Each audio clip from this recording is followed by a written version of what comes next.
Hello, fellow homebrewers. JP here, and I want to introduce to you the brand new Brew-Built X1 Conical Series available at More Beer. More Beer sells the highest standard in homebrewing equipment, and the Brew-Built Conicals are just that. They're made from mirror-polished 304 stainless steel, and they come with loads of features that you and I have been looking for. They have a full 2-inch bottom dump valve, which will eliminate your clogging issues, while the sturdy base includes 4 reinforced legs, just like those big Pro tanks do. More Beer also carries the Brew-Built line of options and add-ons like casters, pressure kits, and even external glycol chillers. So you can find out more about the new Brew-Built X1 Conical Unitanks by going over to morebeer.com for detailed videos on the entire line of Brew-Built Conicals. You can trust Brew-Built with your next fermentation, and you can trust More Beer to find the right conical for you. Brew-Built at morebeer.com. Today's Sunday session is brought to you thanks to the fine folks at More Beer. Visit them right now at morebeer.com. If you really want to be one of the best brewers there is, I stopped dressing all in plastic. You better be brewing 5 to 6 times a week. Every beer is made with love, and it begs to be appreciated. I need something to kill the salmonella I'm kind of worried about in the eggs. Do you find that that the hops kind of clash with the chicken embryo you put in there? I might sleep here tonight. It's a California King. There's plenty of room for both of us, Beavis. How many of the brewers over there have seen your ass? That's it. Someone's getting cut tonight. All I have to say is, hey, McDowell, how you doing? Now, live from the Brewing Network studios in Northern California, this is the radio program for home brewers, craft brewers, beer lovers, and beer geeks. It's your only source for live beer radio that brings expert brewers together with, well, expert drinkers. This is the radio program with a head on it. This is The Session.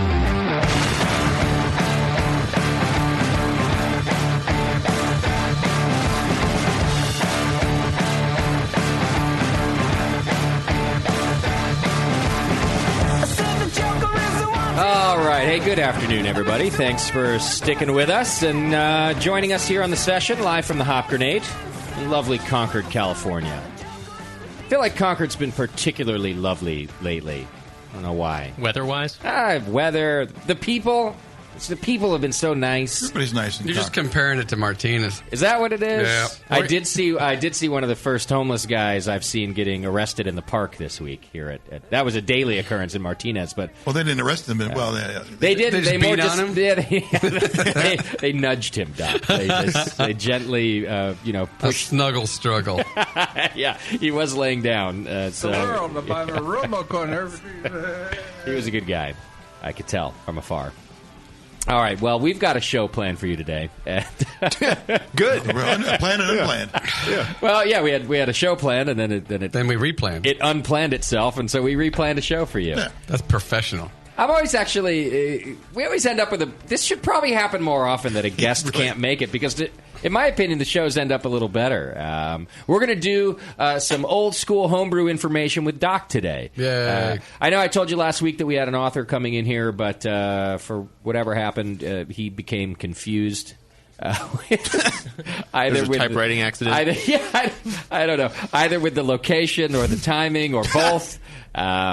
I know he's a writer. You can't expect much from these guys. So we just thought, well, you know what? I've been talking to Doc about this beer he's been working on for a while, and I kept telling him, Doc, this is a great topic. This is some old school Doc stuff here that I think when you're ready, we should do a show. And so I called him today and I said, so guess what, Doc? You're ready. Well, actually, it was yesterday, the day before, you said you're talking about it. And they said, oh, yeah, we should probably do this. Why don't you call Moscow and you can book it and get that done. And yesterday, I'm bottling beer going, I should probably book it and procrastinate like I usually do. Yeah.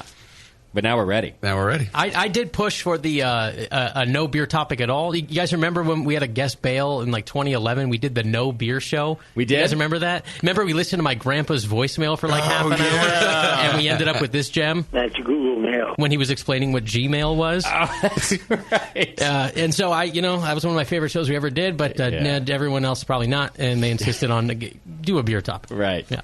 So we have a great homebrew topic. Basically, Doc had been working on this beer, a Baltic Porter to be specific, and it had a bit of a stuck fermentation. So Doc being Doc, that he couldn't just leave bad enough alone. So he went to work on it. We're going to learn tonight about how a home brewer or even a professional brewer might fix a stuck fermentation rather than throwing out a whole bunch of beer. Great topic. Which I'm against, as you know. Yes.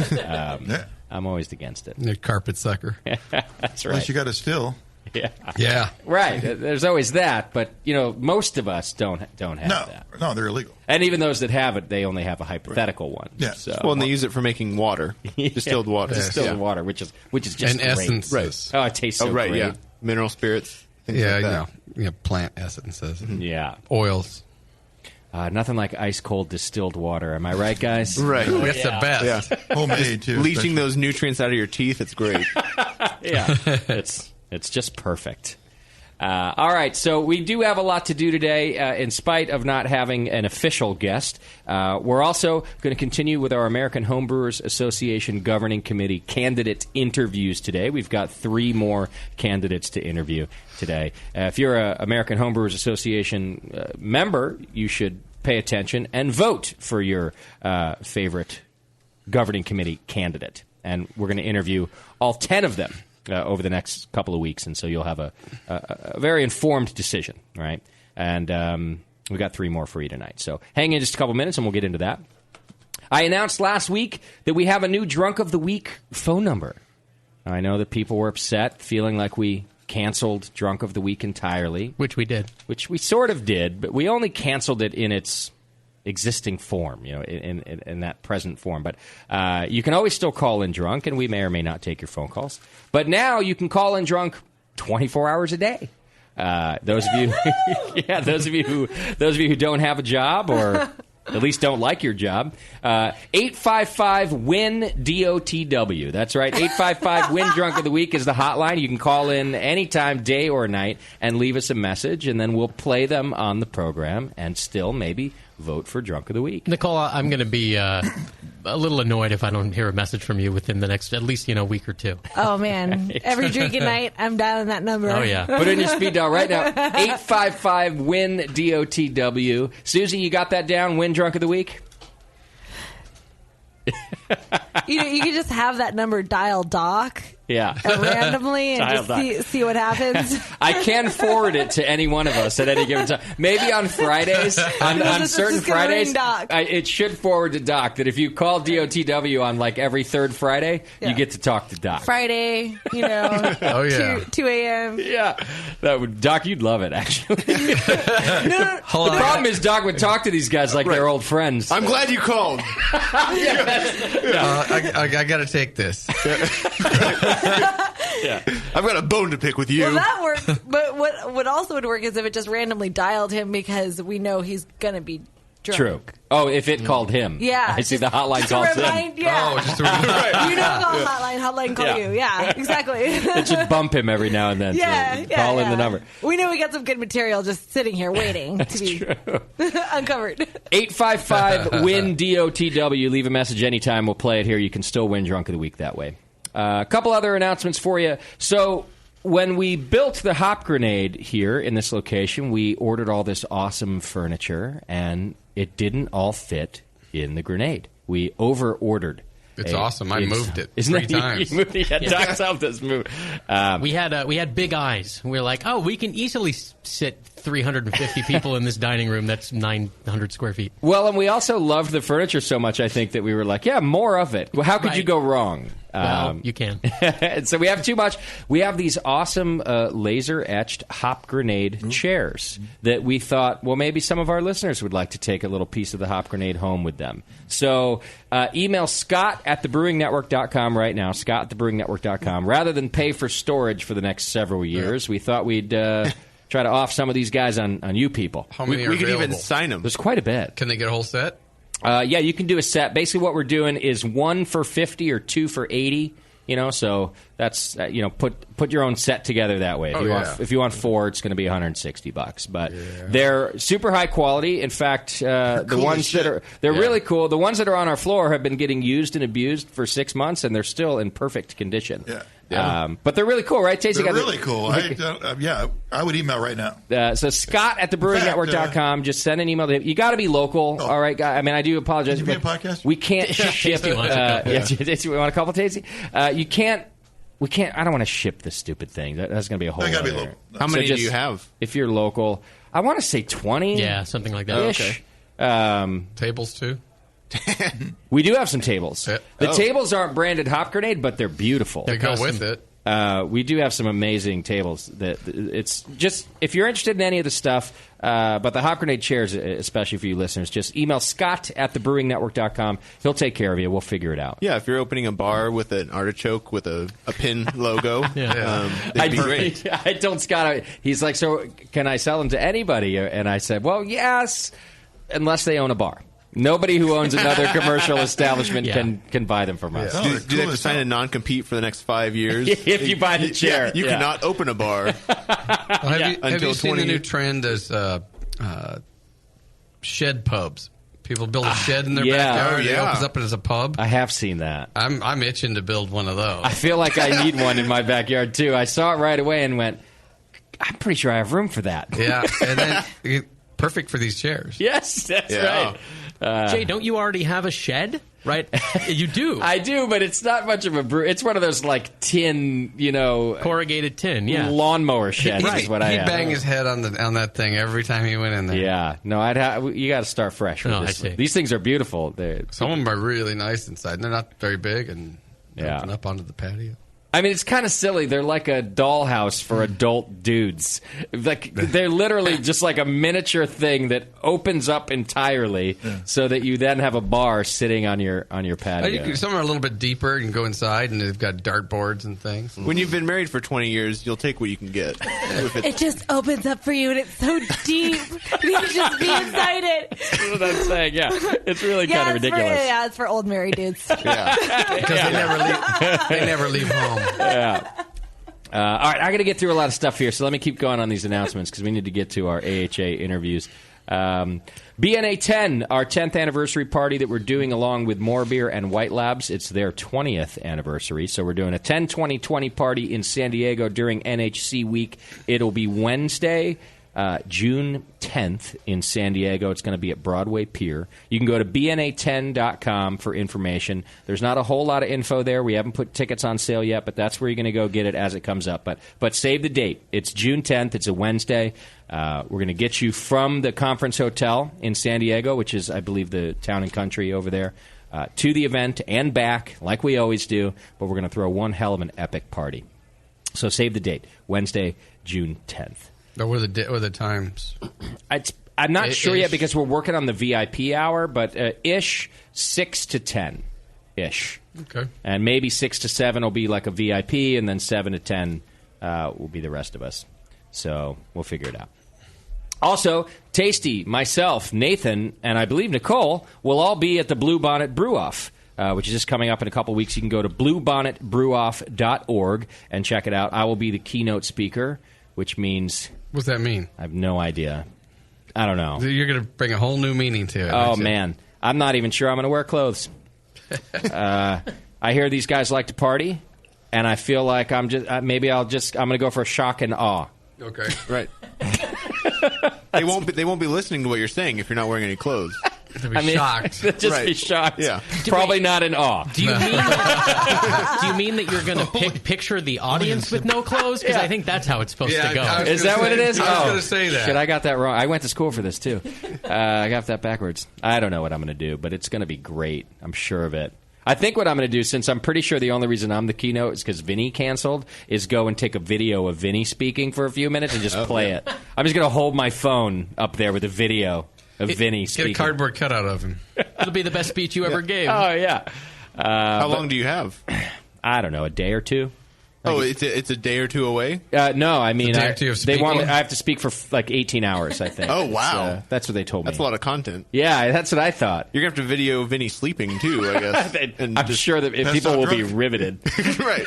You probably just start over every hour and nobody even notice. Yeah, just on a loop. Let's face it, they're not going to be paying attention. Huh? Hell, you won't be paying attention. That's right. So I'll be the keynote speaker. I'm actually really looking forward to it. I think it's going to be a lot of fun. Go to bluebonnetbrewoff.org. Nathan is going to give a tech talk over there. Tasty's going to come hang out. That's what I do. We're going to have a great time. So still tickets available, bluebonnetbrewoff.org. It's in Texas, if you didn't know. Totally works. Coming up this weekend, our Brewing Network collaboration brew day with Quaff at Heretic Brewing Company. And a bunch of us are bringing out our brew gear to do that. We've got some people coming up from San Diego from some quaffers, obviously. Thought it'd be fun to do some collaboration beer as we go to their hometown for NHC and get ready to compete once again for Brew Club of the Year, Homebrew Club of the Year. I'm brewing with a quaffer. Mike Sardina is going to come up and brew with me. And I know that some other quaffers are coming out. Beardy's going to brew. Yeah. Tasty's going to brew. Yep. Danny Deneen is going to come brew and like roast a pig or something. Is Beardy going to brew on like the main system and just laugh at all of us? Well, that's what I thought. could fill all of your carboys, but it's all for me. I just stand up on the top on the gantry, just looking down. Yeah, silly animals. I told Chris that I was going to use our heat exchanger to knock out with my 10-gallon batch. I think I might fill it up halfway. And he was not happy with that idea. Because I think he was also just finding out about this Saturday when I was joking about that today. Oh, really? Yeah, so he's real excited. He's in shock as you can. You're right, exactly. Shock and awe. He can be kind of bitchy. Yeah. Did I say that? Well, we're starting there. Yes, you did. I think anyone's welcome to come hang out. The tasting room will be open. Yeah, there'll be a food truck there. There'll be a food truck there, and we'll be hanging out brewing. We're all going to get there around 9:30 in the morning and start brewing. But we're going to end up there till 4 o'clock or so. And I forget what time the tasting room opens, but noon. Noon. Okay. Yep. But if you wanted to come out into the parking lot and hang out with us brewing, I'm sure that's okay too. See my homebrew system. Tasty, a rare occasion, bringing his homebrew. I hate remotes like you hate remotes. Yeah. We haven't seen you remote in quite a while. It's been years. 12 years or something. Cool. Long time. Well, I'm really glad you're doing it with us because I think it's for a good reason. And then we're going to get to share the beer with everybody down in San Diego at the conference. A bit of beer, I guess, right? Yeah. Is it going to be poured at the BN booth? So that way we get all the points? No, we're going to actually set aside a whole separate collaboration area, possibly during one of the hospitality suite hours, or maybe at club night. I don't know. I'm not exactly sure where, but we're going to get our own little plot of land just for this collaboration situation. Oh, nice. Which is why I'm really excited that so many brewers are participating. Nice. So Tasty, I'm glad you're whipping it out for us after 12 years. I'll bring the medication. We'll see if he still's got it. All right. I also need to make sure that you know about Morebeer giving away a trip to NHC 2015. All you got to do is go over to morebeer.com. You can click on the big image right there on their homepage and enter to win a chance. It's a trip for two. You and a friend, you and a spouse, you and somebody you just met. I don't really care. Get down to the National Homebrewers Conference. You get 2 full conference passes. You get 2 VIP passes to BNA 10 2020. Oh. You get flight and hotel. You get almost everything except for maybe a handy from Chris Graham. I don't think that's in the list of things. That's probably negotiable. But I would ask for it if I won. Well, we can't say no for sure. I'm not going to speak for him. No. I'm just assuming that it's probably not on the official list of things you win. Yeah, theoretical. However, all you have to do is go over to morebeer.com, click on the big image that says win a trip to NHC, and it looks like you can enter once a day, so you can enter multiple times, all the way up until April 15th. And so that's a lot of chances for you to win, and they're paying for almost everything for you to go, so it's a pretty cool thing. With everybody getting in the lottery, and if you win that late, can you get a refund? You can. I'm glad you asked that, Beardy. They've listed in the rules here that don't worry about it. If you're concerned and you really want to go to NHC, go ahead and buy your ticket, get registered. Those can be refunded. Oh, no kidding. Awesome. Yeah, the AHA is willing to work with More Beer on this, and if you end up winning, your tickets can be refunded. That's awesome. Great. Yeah, so go ahead and buy your tickets if that's you want to go, and then maybe you're going to end up with a free trip anyway. Exactly. All right, so So do all that. Okay. Amazon shopping, just hit the Amazon link on our homepage. We have one quick? Yeah, I'll make it. It's the Funko Pop Dr. Peter Venkman from Ghostbusters action figure, and it's one of the creepiest fucking things I've ever seen. Look at that, Jay. It's like a... It's the anime style with like the huge eyes. How do you even know if that's Peter Venkman? It just looks like a he's alien. wearing a Ghostbusters unitard. I don't know. Yeah, it's very weird. Whoever bought this, you're a real freak. How much was it? $9.49, which means we probably made about 80 cents. So, thanks. Keep buying them. We will take your freaky Right. dollars, my friend. Yeah. Thank you for supporting us. Anybody else can do so just by clicking the Amazon link on our homepage and then shopping as normal. Get all these updates and more over on Twitter and Facebook. And send your show ideas to Scott the Jew. That's Scott@thebrewingnetwork.com. Send feedback over to feedback@thebrewingnetwork.com. Been getting a ton of show ideas lately. So thanks. You guys are awesome. Keep them coming. Love it.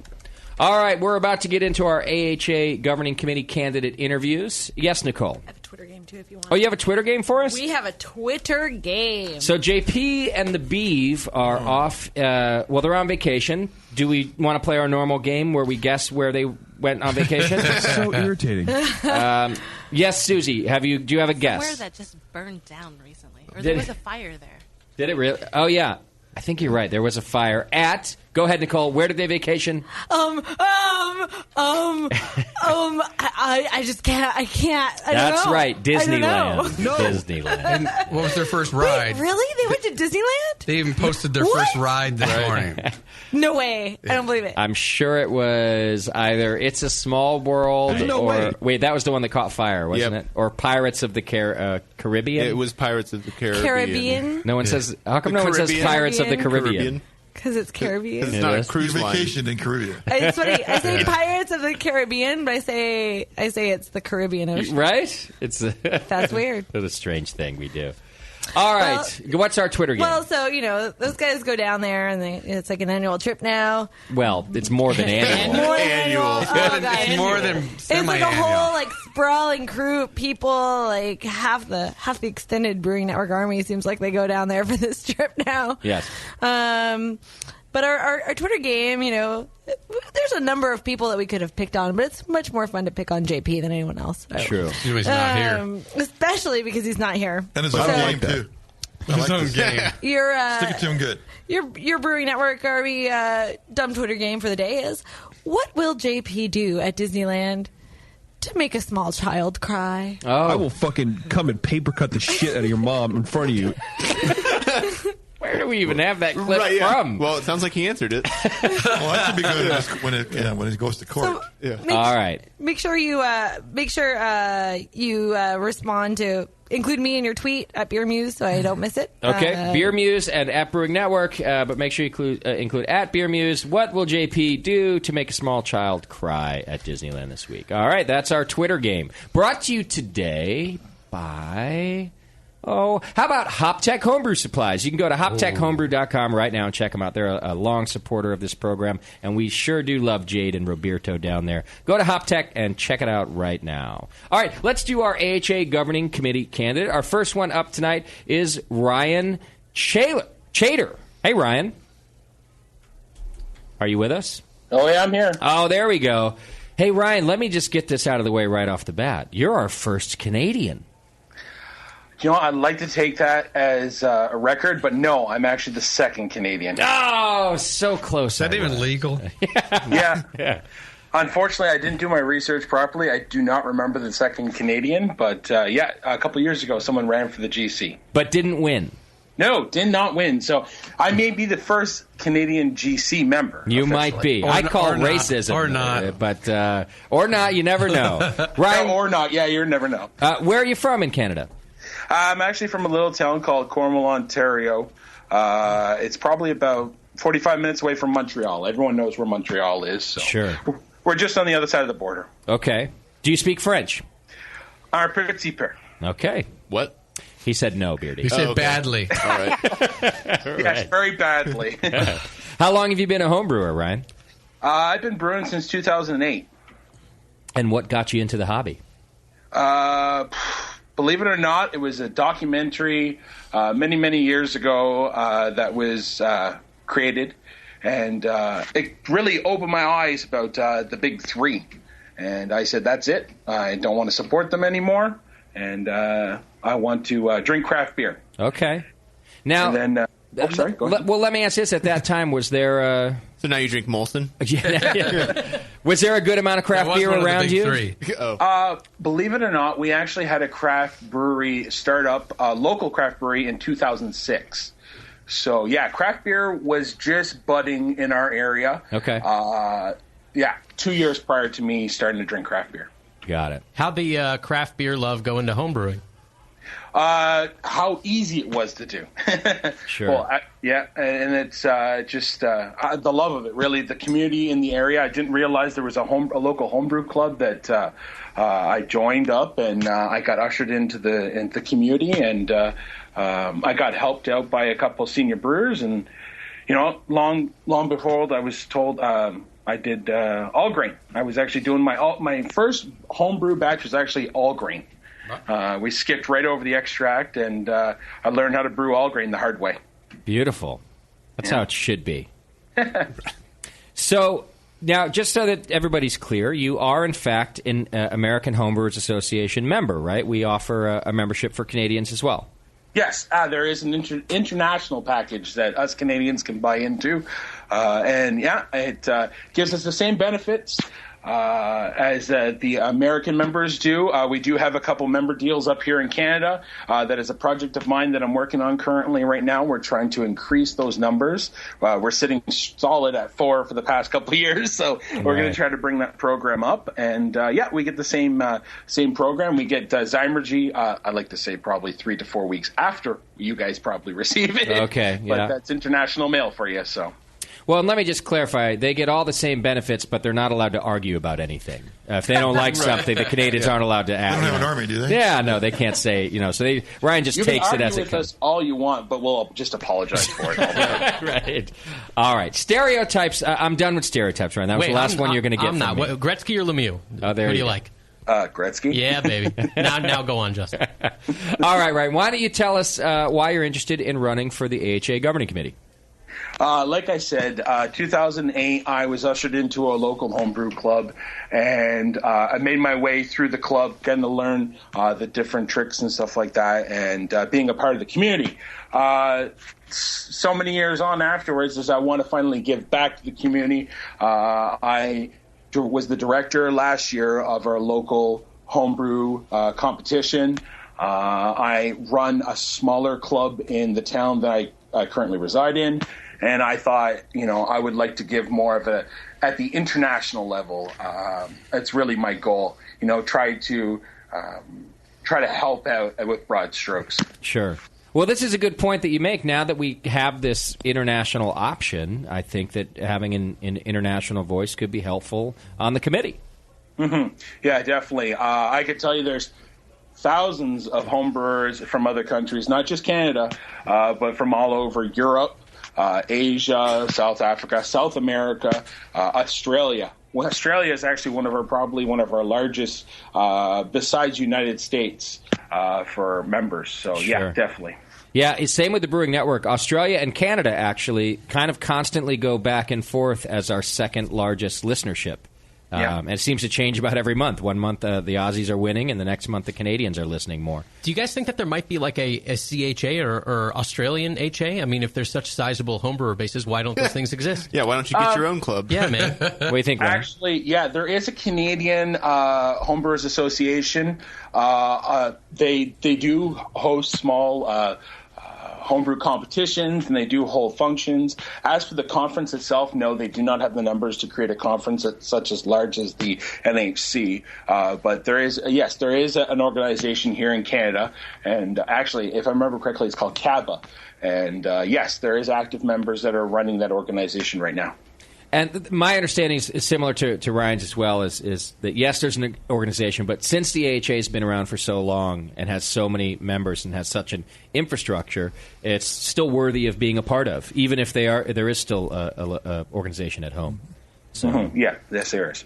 All right, Ryan. Well, anything else you'd like to say to our listeners to vote for you? I just want to thank the Brewing Network for having me on the show. I think this is a great opportunity to tell all AHM members to vote It's very important. We need to get our numbers up. They do rise annually, but, awareness of situations state to state, country to country, internationally, everyone should be aware of it. And I think our AHA governing committee is really doing a good job, and I just want to help out and support them as much as I can. Beautiful. Folks, you can go to homebrewersassociation.org and click on the membership button. You'll find out how to vote now. In fact, I think there's a big vote now image right on the homepage. And we'll be interviewing all of the candidates this year, so you can listen that way. But you can go vote for Ryan right now at homebrewersassociation.org. Thanks, Ryan. I appreciate it, man. Thank you so much, Justin. I really appreciate this opportunity. Cheers. Good luck to you. Have a good day. Cheers. All right, there you go. Ryan Chater. Ryan's my pick as of now because he's a Gretzky man. So there you go. You got my vote for now, Ryan. Unless, easily swayed. Unless someone, Now the rest of them are all going to come on and be Gretzky people. I think Gretzky's too, man. You didn't give last week's people a chance to even answer. That's true. How much is the official Moscow endorsement worth? That's a good question. Right. Well, yeah. That's a Are good you point. even an AHA member, Moscow? Yeah. Oh, okay. Well, it just happens when you're on the Brewing Network, doesn't it? Right? Yeah. So That's what I was let me figuring get this out. straight. You can't vote, but he's got your vote. Damn Right, straight. yeah. Noted. Now you know how much it's worth, Beardy. All right, let's go to our next candidate for tonight. We're going to speak to Craig Hendry. Craig, how you doing? Oh, now he has my vote because he's got the same last name as doing Phil good. Hendry. That's Phil There you go. Hendry. I've swayed once again. Hi, Craig. Thanks for being on the program. Hey, thanks for having me. Craig, where are you from? Mississippi, Jackson, Mississippi. There we go. Oh, we haven't had any representation on the governing committee from Mississippi. No, they just started Wow, numbering there. yeah. I like it. Now we're talking diversity here. Well, in states anyway. All right, Craig. Why don't you tell us a little bit about your history? How long you been a home brewer? I've been homebrewing about 15 years. Getting to the point of it, back around 2007, myself and other home brewers and craft beer geeks, we discovered that there were two issues in Mississippi, two problems, so to speak. And then one, of course, was homebrewing had never been legalized.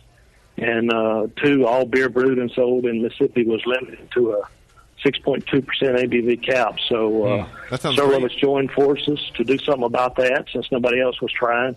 And we formed a grassroots consumer activist group called Raise Your Pints. And of that group, I am the current president of the group. And we spent a few years raising money, visiting the Capitol during sessions, talking to state senators and reps, educating them about craft beer and home brewing, and, of course, rallying home brewers and craft beer fans, so to speak, to pressure their officials to support both those causes. And 2012, we were successful in raising the ABV to 10%. Nice. On beer brewed and sold in the state, and that has been great. It opened the floodgates to a lot of great commercial beer that we now can buy in this state. And, of course, the biggie and the one I'm most proud of is 2013, we successfully legalized homebrewing in Mississippi and the transportation of homebrew. And, the result of that is now we have 5 homebrew stores in the state. Homebrewing is included in nearly all the beer festivals that are held in the state. And probably one of the biggest results of it that continues impressing everyone in the state is 3 years ago we had one brewery, and that was Lazy Magnolia. And as of this week, our 11th brewery will be producing beer, and we have at least 4 more in planning. And all of these are owned by and employ homebrewers, so it's been a great thing. Maybe I should move to Mississippi. Sounds like you guys are really up and coming. Yeah, but it sounds like the brewers there are good, though. Yeah, Craig's like, no, you can stay wherever you come from. You can stay right there. We like good beer here. We're doing fine without you. We don't need a setback. Now, Craig, you are an American Homebrewers Association member, right? Yes. Okay. Tell us why you'd like to be on the committee. It's a great resume that you just spoke of. Thank you. Well, Raise Your Pints, we had those 2 goals, and we achieved those 2 goals. And we now that we have all these breweries in the state, we have a new Mississippi Brewers Guild, and I'm also a board member of that guild. They're going to take over the fight to continue improving the regular beer laws that affect those breweries. And I'm going to continue helping those guys in a consulting role and a liaison of sorts for the state's homebrewers. But in all those years I spent, fighting to make Mississippi a better place for homebrewers. I still have a fire in me and a drive, and I still want to keep on doing great things for this hobby. So I figured it's time to step up and offer my help beyond the borders of Mississippi. Excellent. Well, we could always use the help on the committee, and we're, as you probably know, we're just there to help the Homebrewers Association figure out where we should put our resources and what we need help with and how we can better serve membership, and it sounds like you've got a passion for that. Yeah, and as of last week, and I know it was mentioned last week, the AHA formed a subcommittee on legislative affairs, and I was invited to join that subcommittee by Gary Glass, and I was happy to do that, and so I'm excited about that too. You know, regardless of if I get elected to the governing committee, I'll still be there helping. So that's a good point that you bring up, Craig. If I could just take a moment, too, to let any of our Homebrewers Association members know, you don't have to be elected to volunteer on any one of our subcommittees. And there are a lot of subcommittees. You can learn all about them. In fact, I'm the director of the, I forget what it's, I'm something of the club committee. You don't even know. I know my of committee. Your committee. No, I don't know what my title is. I think I'm the director of it. Chairperson, right? I'm like the chair. Thank you, the chair. Yeah.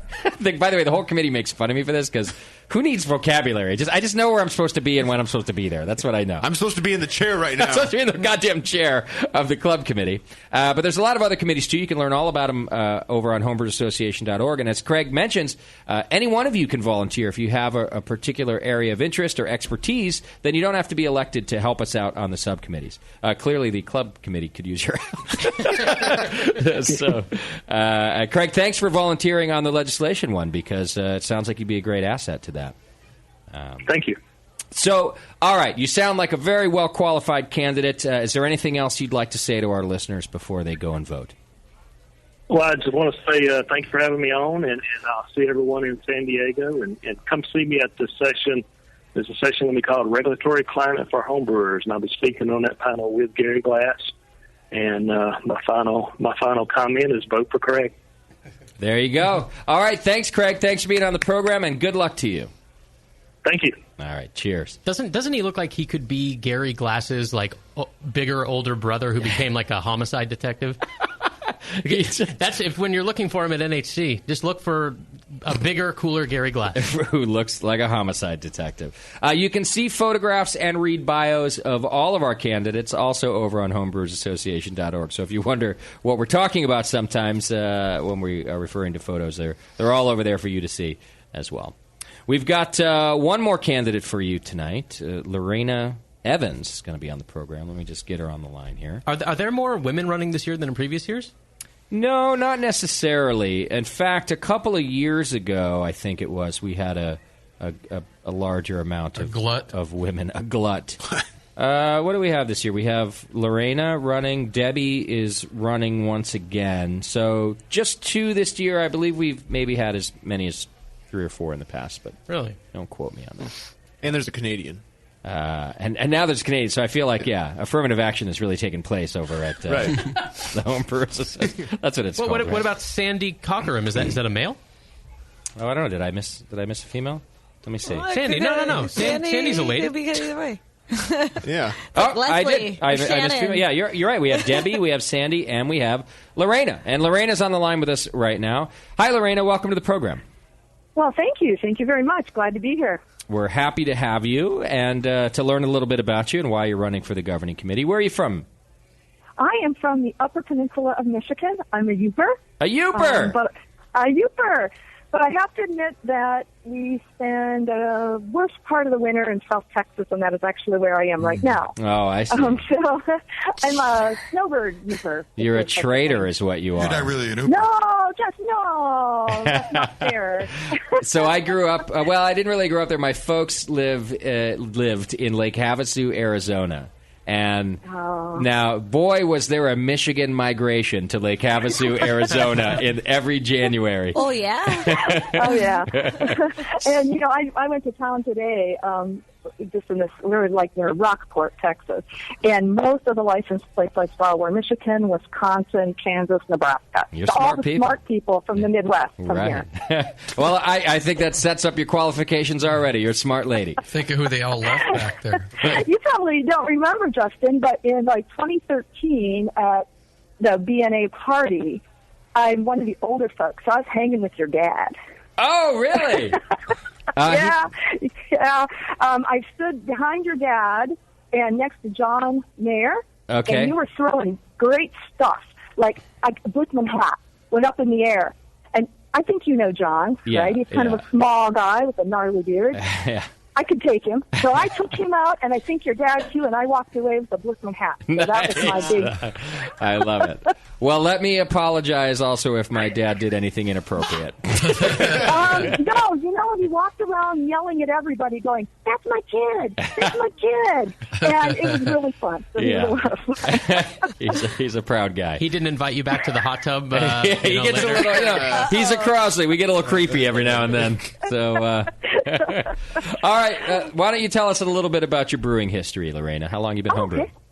Well, I've been a winemaker for many years, 20, 25, and I always thought that beer was hard. Like there was this mystique about it or something. So like in 2000, I bought the Beer Machine 2000 and tried to make beer. It wasn't very good. Actually, the beer kind of sucked. Okay. But I was persistent and I was hooked. So I got real serious about brewing, probably about 9-10 years ago. And I started with a kit, and I realized this was fun, and I could make great beer. I had a question, though, on something that wasn't in the instructions. And so I ran to the Internet, and I Googled, I don't know, like, why is my airlock not bubbling or something, and came across Homebrew Talk and the Green Board. Remember the Green Board? And that really helped me so much develop, and I really became passionate about brewing. I'm still involved with homebrewtalk.com. I'm still on some other boards. And just like the heavens opened, and I realized beer for all. This was just really great. So I joined the AHA in 2008 and went to my first NHC then. And I've been a member ever since. I've been a BJCP judge for a few years now. One thing that I was really excited to see, the difference between like 2008 and 2014, the growth, the amount of people interested in the hobby. Sure. I'm really excited about that. I think that the AHA is going to have some challenges keeping up with that. It just as the growth has happened, I think they're doing a good job. I think bigger can be better. The NHC competition and the conference is the best of the best. And I think it's really great that we have this wonderful camaraderie and we kind of support each other and we keep up to date with brewing knowledge and science. I do not have a local club. And I know that's true of a lot of people that live in rural areas. Sure. And some of us, when we join competitions, will use Brewing Network Army as our homebrew club, or for me, Homebrew Talk.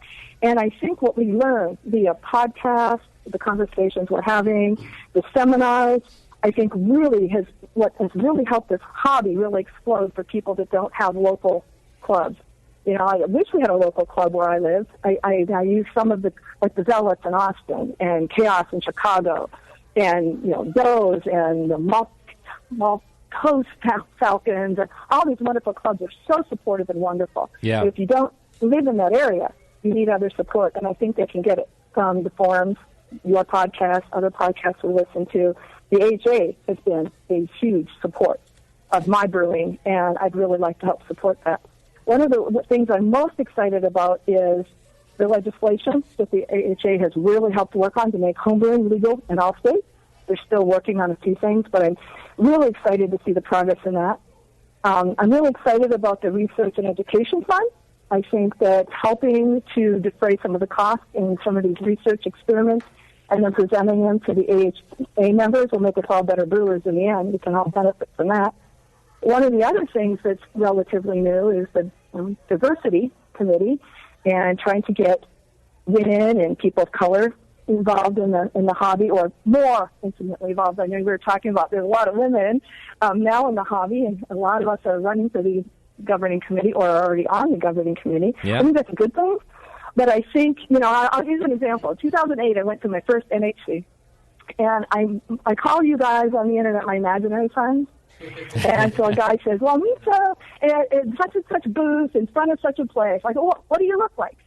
I didn't realize he was messing with me, but he said, I'm a 35-year-old white guy with a beard and slightly overweight. I said, okay. Yeah. I walk into the room, and just in that room, there's a sea, about 800 people fitting that exact description. Right. There was like 10 women and 800 guys fitting that description. Yeah. So it's really exciting to see different people, a little bit different cultures. Although I think, there's still probably the vast majority of people are in that group I mentioned. And nothing wrong with that particular group, but it is really nice to see that women and other socioeconomic groups are getting involved in the hobby, too. So I think I can be a great asset to these committees. I'm really passionate about it. I genuinely like all people, and I think I have the organizational skills necessary. Not to mention, I enjoy a good beer now and then. We got to have that part, too. Yep, right.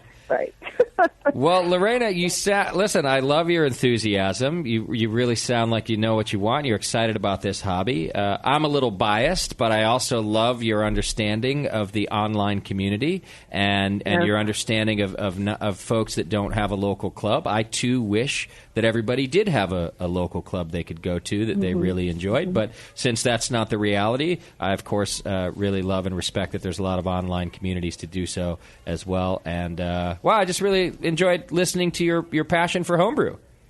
Well, thank you very much. It's nice talking to you again, Justin. You as well. Give my best to your dad. Right. My dad's coming out again this year, he says. He's coming out to the San Diego conference. So I don't know if you're coming to San Diego. But not many people make me feel tired because I have more energy than anybody else. But, wow, he was something. Yeah. She met her match. Yeah, my dad he's a little wild sometimes. He's coming out again this year. Folks, you can go to homebrewersassociation.org right now and learn more about Lorena, and we're going to be posting these interviews up there as well, so you can listen again. But you can read her bio, you can get a look at her, and vote right now if you wanted to. But voting goes still another couple of weeks, so if you want to listen to everybody, you can do that. But go to homebrewersassociation.org and check it out. Lorena, it was really fun to listen to you. You sound highly qualified and certainly enthusiastic, so I do wish you luck. Thanks a lot, Justin. Okay, bye-bye. Take care.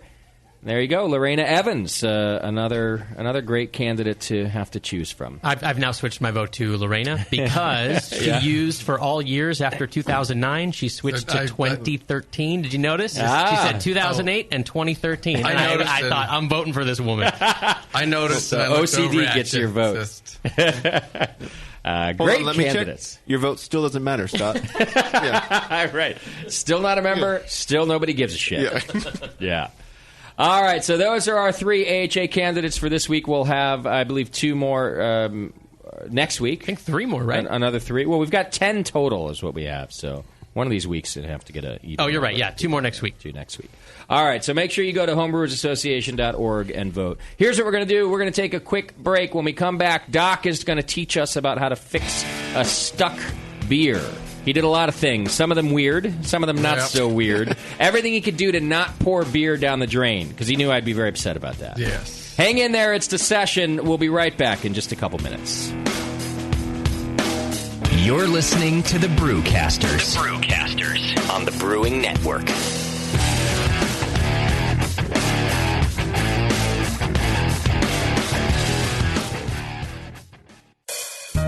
Williams Brewing is your online resource for prompt delivery of quality home brewing supplies. Since 1979, Williams Brewing has offered the finest equipment and the freshest ingredients, backed by the best customer service in the business. Do you like to mash using efficient fly sparging, but would like an easy way to heat your strike and sparge water? Enter the new Brewer's Edge electric mash water heater, a plug-in, anywhere, precisely controlled heater for strike and sparge water. Ditch the fumes and second burner and make mashing easy. Go to williamsbrewing.com today and browse their vast selection. That's williamsbrewing.com. Orders placed by 4 p.m. Pacific Time weekdays ship the same day. Brewing is easy the Williams way. Hey, Wooly, I'm beat. Can we find a nice tree to just hang out in for a while? You're beat. I've been swinging through this forest for 50 years, ever since we first escaped from the circus. I know, but there's got to be more to life than exploring this creek and trying to populate the valley by copulating with loose, hairy girls. Marquis, stop. Look! What is that? It looks like a man-made treehouse With fresh food. and craft beer. Welcome to the Creek Monkey Tap House, boys. Grab a seat. Creek Monkeys drink free. Awesome! The Creek Monkey Tap House in Martinez, California takes their mission of fresh food and beer seriously. They only serve locally raised beef and chicken, as well as local sustainable produce. It's better for you and the planet, and it just tastes better. The beer and wine at Creek Monkey Tap House are chosen with the same care for the highest quality and rotate frequently to make each visit an adventure. Swing on into the Creek Monkey Tap House and enjoy a new legend of amazing food, beer, and wine. The Creek Monkey Tap House, online at creekmonkey.com.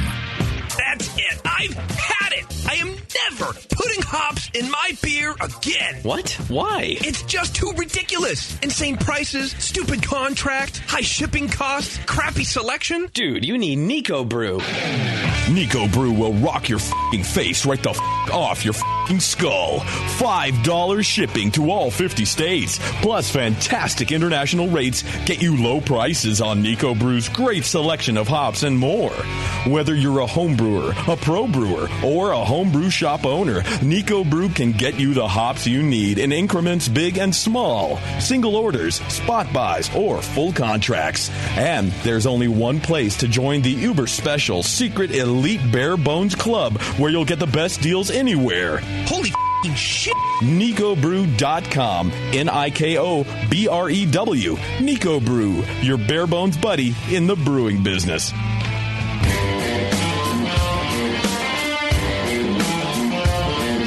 Brewcasters are back. 888-401 beer. Whatever.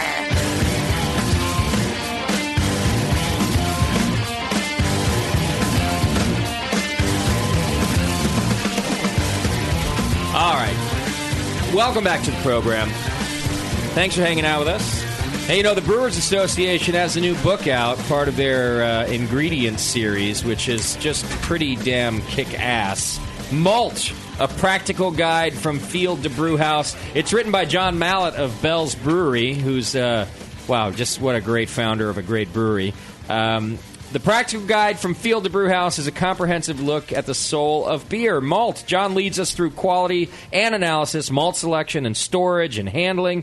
The book's of value to all brewers, not just pros, all experience levels who wish to learn more about the role of malt as the backbone of beer. Understand malt and how to use it is crucial to the brewing process, and you can add it to your collection now with water and yeast, malt, hops. I don't know what's left. What's the air? Do we have to cover? Is oxygen going to be the next? There'll be an oxygen book. Oxygen, the thing you don't know you need, right. And sometimes don't need. Only at the beginning. Yeah, you and I are going to write it. Right. Dirty. It'll be the shortest Brewers publication ever. Oxygen. Only at the beginning. Put it in or don't. It'll actually just be a title page and then credits in the back of who we want to thank. Credits on the back. Yeah. I'd like to thank God for producing oxygen. Right. And also plants. And we should get Vinny to endorse it on the back. Yeah. Beardy and Justin really know what they're doing when it comes to oxygen. Right. You can. They're my go-to guys. Yeah. When it comes to O2. They're my go-to for O2. Yeah. All right. Who do we need to talk about writing this? Go over to Brewers Publications and check out the new book, Malt. Add it to your collection, and I don't think you'll be sorry that you did so. John Mallett is a genius. Yeah, John's good. And what a great brewery. Bell's, too. Love that beer. All right. Dr. Scott, you old bastard. Hey. Just when people thought that you had nothing left to contribute to this program, here you are. I think that was mostly you. Oh, yeah, that's true. I just try to put it off on others. Okay. I always do. I'm like that last bullet you have. Yeah. The truth is, still, whenever the shit hits the fan, who gets the phone call? Doc. Yeah. All right. Well, this one I've been excited about, actually. You've been talking to me about this beer for a couple weeks. I know that, of course, it was probably a source of frustration for you in the beginning. Oh, yeah. But then it maybe became a fun project to try to fix. So why don't we start at the very beginning? Now, I call this segment Fixing a Stuck Beer with Doc. But I want you to take us all the way back to the beginning. What was the plan? What did you want to brew? My brother, back in probably August, maybe October, November, said, you got to brew something for Christmas. I said, well, like, what do you want? And he wanted a bourbon vanilla porter, big chewy porter, bourbon vanilla porter. So that's kind of the plan I had in mind. And I thought, I haven't brewed a Baltic porter ever. Okay. And it's kind of a challenge. It's a lager.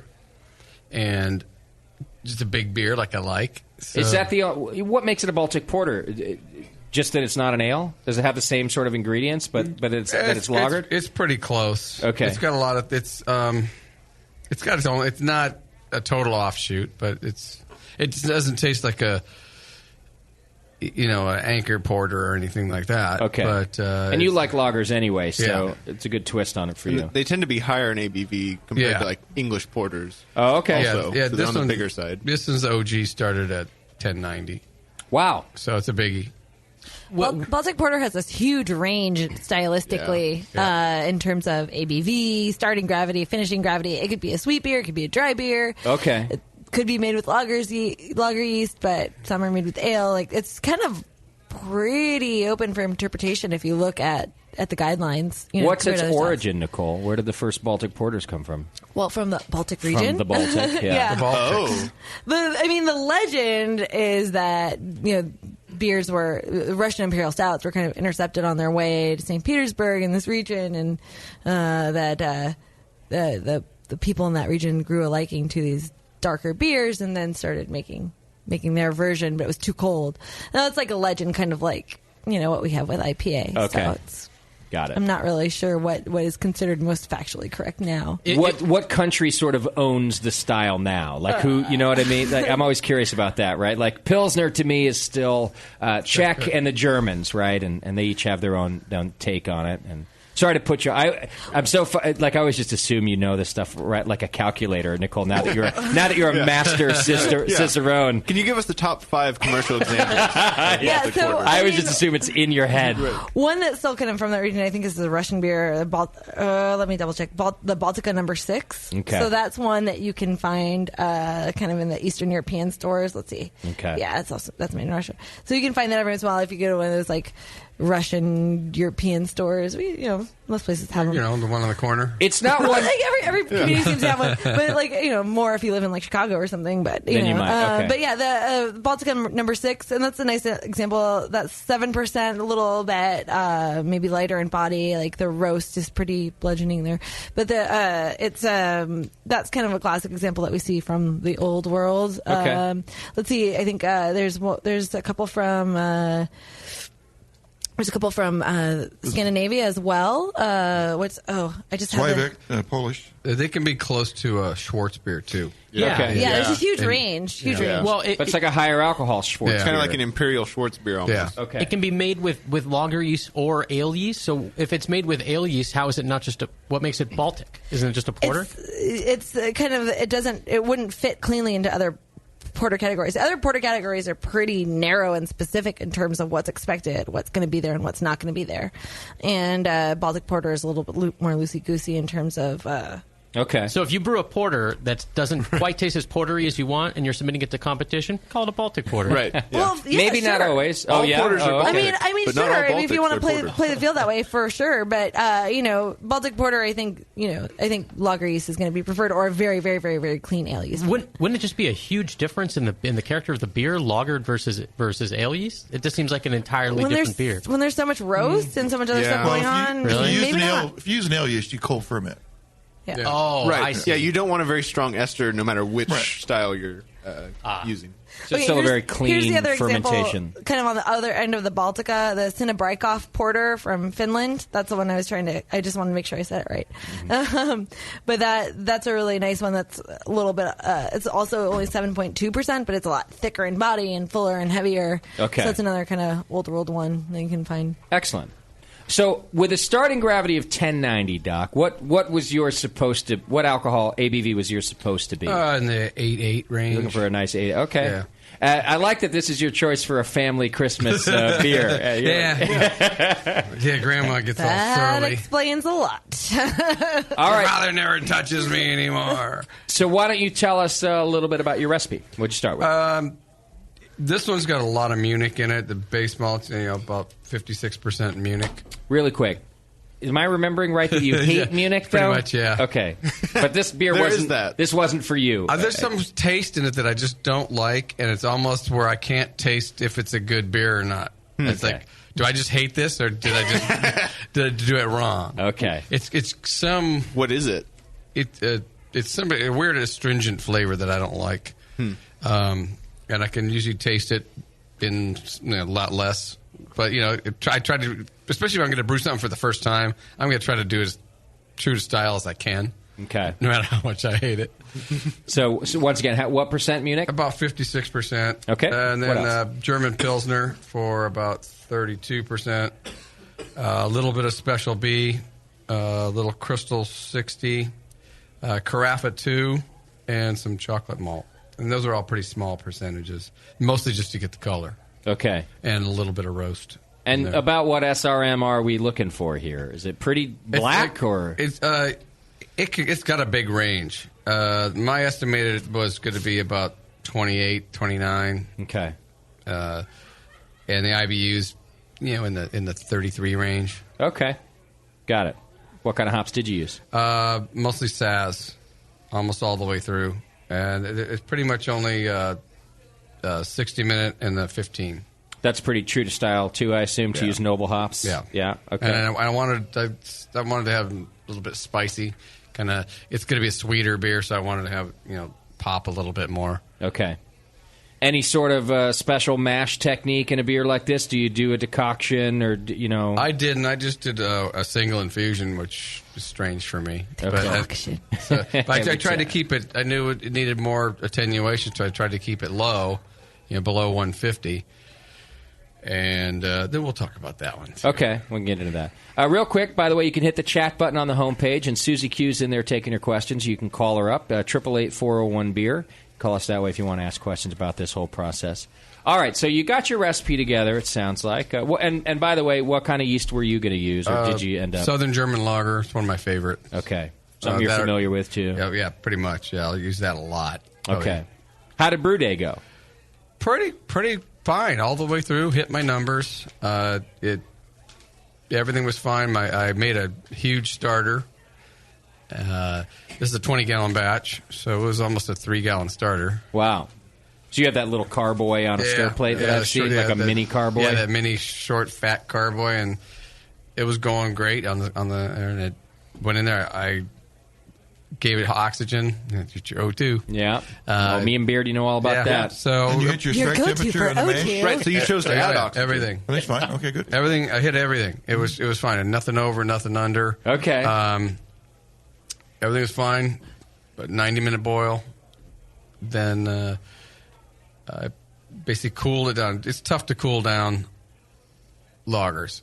Yeah, you can. It goes down fast from 212 down to about 90, and then 80, and then it just starts slugging. Trying to get it down to 50. Okay, it's tough because you want it at fermentation. I like it temp. yeah. Otherwise, it's got to sit there in the conical trying to cool down, and it takes a long time. Makes me nervous. Okay. Can I just ask a question about the starter real quick? Now, if you're doing a lager yeast starter, do you have to have the carboy be cold, like lager temp? Some people say you do. Some people say you don't. It's not fun to do it at 80 or anything. And ambient that day was on the cool side. I'll bet it was probably 60 where it was. It wasn't at 40 or anything, but it was probably 60, 65-ish. It wasn't. It was on the stir plate. If you're in the as a in general the 60s rule, steadily, like daytime to nighttime temperatures, you're probably okay. One thing Doc does, for example, so what you're lager yeast, any yeast that's not in its ideal temperature range, will put off flavors that are undesirable when they start to ferment in their non-ideal range. A starter from a lager yeast at a higher temperature would be an example of that. This is one of the reasons Doc and other people like to dump off the liquid before they actually pitch the yeast. Not that it, maybe it wouldn't have an effect because he's going to throw it into 20 gallons of beer anyway. But it's a 3-gallon starter. That's a lot. But he's got the yeast healthy and just enough cells that he needs, and then he dumps off any of that stuff that might be too estery or anything else because it did actually ferment a bit at a higher temperature. So it's a good question that you ask. Yeah. It also depends on when in the starter process you're going to add it. Because if you're going to add it while the starter's nice and active, you don't want to add a nice and active starter that you've been doing it kind of ambient, 68, 70 degrees, to a 50-degree wort. It'll shock the yeast, and they'll just drop right to the bottom. Right.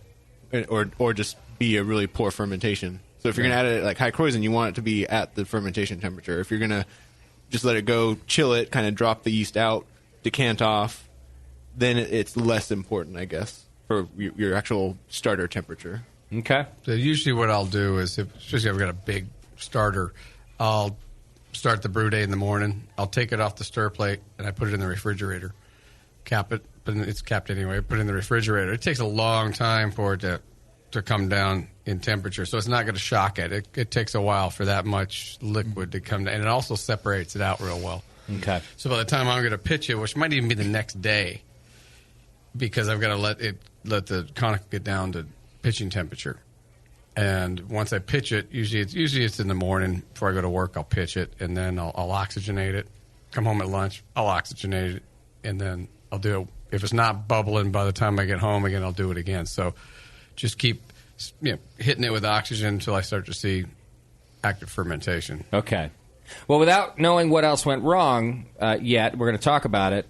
Beardy and I didn't get a phone call about the oxygen, so I'm thinking already there was a problem. Right, that's mistake number one. Yeah. Let's keep going. Yeah, I mean, Beardy, you didn't get the call, right? No, I didn't get a call. And I didn't. Right. Okay. Yeah. So I think it was a long lag time, too, before it started really going. And I didn't oxygenate it after. I only oxygenated probably twice.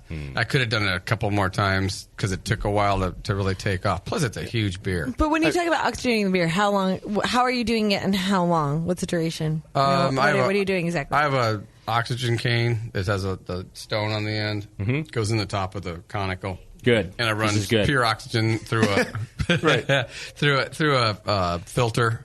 Do you have a regulator that monitors the flow, or are you just kind of? I see bubbles, so that's good. Yeah, I don't. Anything's bubbling off the top is coming out. It's not staying in there. So I meant like, are you measuring how much oxygen you're actually putting in, or is it just? No, it's just DSO meter. Huh? Nice. Yeah, no, I don't have. You don't have that toy yet. I don't have that toy yet. So it's just I know that it's. I don't want to overdo it, so I'd rather do it in short spurts. Yeah, I don't leave it in there for 10 minutes. Right, it's maybe a minute or two.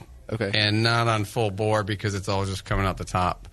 So let me get it. You bubble for a minute or two, and let me just point out he did mention his filter on his oxygen system. That's a really important thing. A lot of people skip. And since I get oxygen is not necessarily just like the inline HEPA filter thing you're talking about. Yeah. And, I do that. And please buy one of those. Please, I please use do that. medical grade oxygen because I can just grab it from the. That would be ideal, but if you can't afford that, if you're not a like dentist, a normal person, and you're not a dentist, please use a filter. Use a filter anyway. Just it's better. So you can get them at our great sponsor over at More Beer, and I've always used one too. In fact, I used it before I even knew why I was using it. Hasn't helped you. It was how my setup came, and I just grabbed the O2 from the hardware store. I go down to the Osh and I get the little red canister of O2. But the More Beer has the inline HEPA filter, so I got the tube coming from the oxygen tank into the filter and then out, and then to a stone, and then all right. So Doc, so you transfer the wort into your conical. Do you? It's the night of the brew day. Do you oxygenate then before going to bed? Yes, I do actually. Well, I only before pitching. No, not before pitching. Not before pitching. No. Okay. So once it goes in there, I use the wand. Yep. To actually move the yeast around some, break it up, stir it up, get it moving. Okay. And then the next morning you go out and you do that again. Is what you were saying. Okay. And then maybe once again when you come home from work you'll do it again. Yeah. Okay. As long as it's not fermenting yet. Okay. We're good. Ales. By the time I get back out there in the morning, it's usually fermenting anyway, so I don't usually hit it again. Okay. It just happens to be with lagers. You got to kind of watch, make sure everything's tight, and you're not just going off of the So you pitch and then you oxygenate. Yeah. That's interesting. Yeah. Well, I mean, right after. Why would you want to do it? Right? At the same time. At the same time. A lot of people do it before, It's or like in a commercial brewery, always the oxygenation happens before the pitch. But that's because they're pitching. They're yeah, usually that's the usually in the logistical fermenter. reason. They've already pitched. If they've already they're pouring onto yeast. Right. So as long as it's in there, and if I'm oxygenating beforehand, it's probably warmer wort and it's good off gas anyway. Okay. All right. True. Well, we've discussed aeration on other shows as well. So it sounds to me like so far, Doc, everything has gone according to plan. Yep. And the beer is now in the fermenter, and you've oxygenated properly, and you had the pitch that you wanted.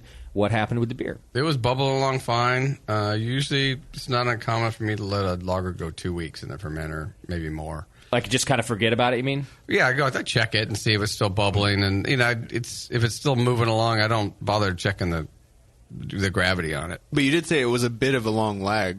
It was a bit of a long lag on this one. I'm sorry, what temperature were you at? I didn't catch it. It was 48. 48, okay. Yeah. So from the time you put it in there to the time you saw active fermentation, there was a lag?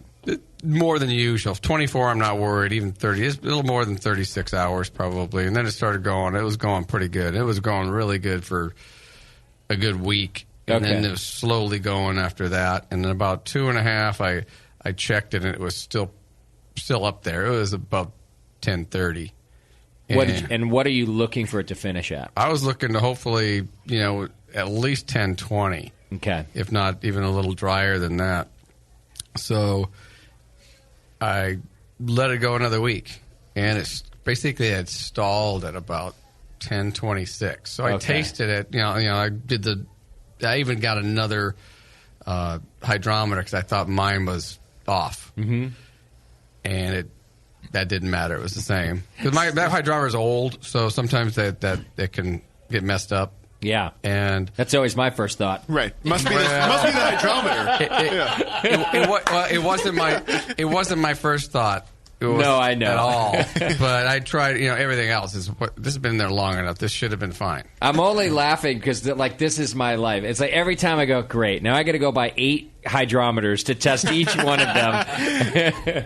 But what if you get a second dud? And how did it taste? That's right. At 10:26? At 10:26, it was like an unfinished beer. It was not bad. It's flat, but it's flat, but I didn't taste any off flavors, anything. Clean. It was clean. Right. It just, I wouldn't want to say cloying, but right on the edge, maybe. Mm-hmm.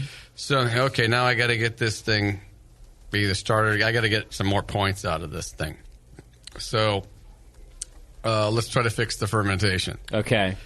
So what's going through your head? What's going through my head is first thing is just try to rouse the yeast. That's the low-hanging fruit. Yeah, go for that. Yeah. So, it's probably laid at the bottom of the fermenter, be lazy and stuff. So I get out my oxygenating cane with the stone on the end. I switch it over to CO2. Okay. Put it in there, and I put it down, and I stir in with that thing as it's bubbling up through, just to try to get as much dispersed as I can. And then I let it go for another 4 or 5 days, and it barely nudged it down. A little bit, but not much. Tasted the same. Scratching my head. By the way, Christmas is over by now, right? Oh, yeah. It's 2015. Yeah, what'd you bring to Christmas? Yeah, because, I had actually gotten down to SoCal and came back, and I had a few days ready to go back to work, and I was still messing with it. Okay. So the rousing, the easy one didn't work. I got a little bit out of it, but it didn't get what I wanted to. So then I raised the temp on it, and slowly, but I raised it. I raised it up pretty far, maybe 55 the first couple days, then up to 60. So to this point, it had just stayed at 48. Yeah. I let it go up a little bit, maybe to 50 at that point, but it was just it wasn't doing much. So now I'm going to repitch. Well, what did it do when you moved it up to 50? Not much. Not much. It didn't do a whole lot of anything. Fermentation's pretty much done. Right. So raising the temperature isn't going to wake the yeast up too much. Yeah, so you decided the yeast is of no use at all now. No, they were just, for all I know, they were like some of the yeast bandits went in there and stole my yeast or killed them all. Or they were partied out. Someone brought in hookers. In practice, you didn't have enough viable yeast in the pitch. Right, I guess you have to say that, right? Because some did ferment. They did work. It worked pretty well. I mean, if you look at the guidelines, 1024, I think, is the high. Right. So it almost made it to that one. So they probably got pickled. I did have. What do you mean? They get too much alcohol, and it kind of gets them. I did have an issue with a power failure for about 6 hours, and the temperature went up, and so that could have had something to do with it too, because I had to cool them back down. So that could have been. That was probably. Do you know how far? I panicked, and so I didn't look that fast, but it was probably maybe 10 degrees hotter. So you cool them back down? Like I slowly cooled them back down. I didn't just jam them back down and stuff. But you don't throw a bag of ice in there? No. Okay, no. I'll keep that in mind. So I just got it up and running again, and it was just more than likely that might have been the issue because lager yeast are finicky little bastards. Okay. When was that in the whole? It's probably, if I can remember, back so many months ago. Sure. Maybe halfway through the ferment, maybe. It was a oh my god moment. How long this has been off, kind of thing, and because it tripped a breaker out there, and it doesn't trip everything in the brew house. So the lights are on, everything's fine. And no, it wasn't. Hey, this isn't running. So these are the things I hate about brewing. By the way, is that it's always one little thing like that, and it doesn't matter all the things you did right. It always seems to be a tripped breaker. So more than likely, that was probably what did them in. They don't like to be messed with at all. Yeah. So they got messed with. Now you realize they're stuck, and what do you want to do? You want to repitch? I'm going to repitch. I'm going to basically get a beer going at a high Kreuzen, throw it in there. So I made another big starter, and I just pitched that whole damn thing in there. Do you now? You have, just so everybody knows, in case you haven't been listening for a while, you have a conical fermenter. Do you dump the yeast out the bottom before you pitch new yeast in? I you just leave it. it. Yeah. Okay. So do you do the same size full starter as you did in the beginning? Pretty much, yeah. You did. I had to let some beer out so it would have enough room to put in the conical because it was pretty near the top anyway. Okay. So I had to let some beer out, and I just use that to test things with. And all right, so you throw the yeast in. What happens? By the way, you can't oxygenate again at this point? I didn't oxygenate again. No. Like it would oxidize the beer if you did it at this point, right? Right. Yeah. This would be a point in our book where we would say, "Do not add oxygen." Right. Yeah. This would be page 2. Right. Yeah. There's not enough. Second edition to suck up all the oxygen. Yeah, I oxygenated the starter, but once those are going, and I pitched that in. And was it the same amount of yeast as your initial pitch? Yeah.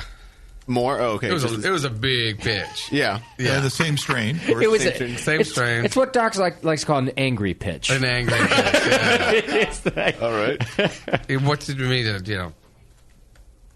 There was 6 vials in that carboy, and then a starter. And so it went in and it started chugging again, but then it ended up stalling at about 10:23. Interesting. So I got it. It just wouldn't budge. And that's what you got in your glass right now.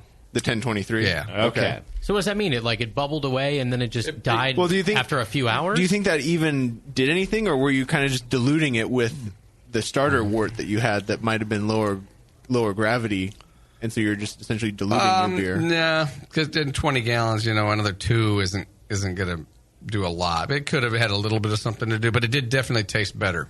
Not as sweet. So, again, are you thinking that the alcohol content in the beer is just inhibiting the yeast? Probably. Because why else wouldn't it just go nuts, right? Like, I'm thinking you throw a whole other pitch.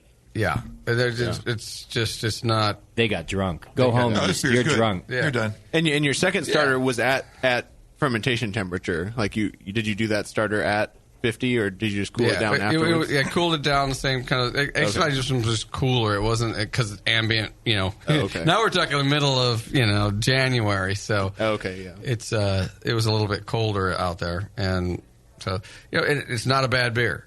It's not. Actually, if I brewed this beer, I'd go, yeah. Well done, Justin. But it's a little sweet, right? Right. It's a little homebrewy. And this is not a usual description I would use for your beer. No, but it's so at this point what do I want to do with it? Do I doctor it up with other things? I could throw some bourbon in there; it'd be fine. Nicole, did you taste this as well? Just getting to it. I'm always curious when you taste this stuff too. You said there's vanilla in it? And what No, else? no, I didn't do any of that yet. Oh, okay. No. I love the Munich characters. Really Yeah. good. Tasty's all about it. Yeah. I like it. Something I got on my first pass that I want to go back to. There's kind of like a solventy kind of ester to it. Is that a high alcohol type thing, or Well, there's a solventy ester that gives the impression of a high alcohol. Yeah. Okay. They're separate things. Oh. Because that solventy ester is usually ethyl acetate, which pretty much all ales have a little bit of. But then when it's elevated, it starts to taste like nail polish remover because that is nail polish remover. Okay. But it's not uncommon that when you have a beer that has ethyl acetate, that you also have some fusel alcohols present. So I see. I think there's an association there. Okay.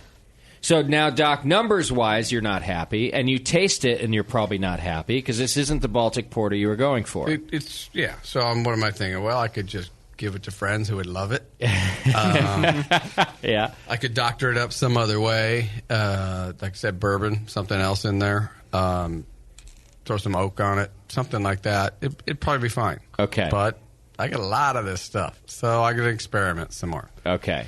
And that's where we went into the next two things, which is what else can I do to try to make it more to what I wanted. All right.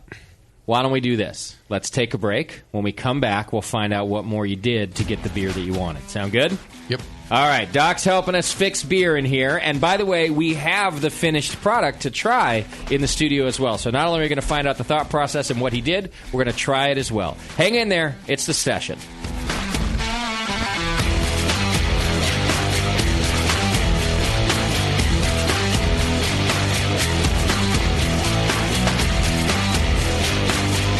You're listening to the Brewcasters. On the Brewing Network.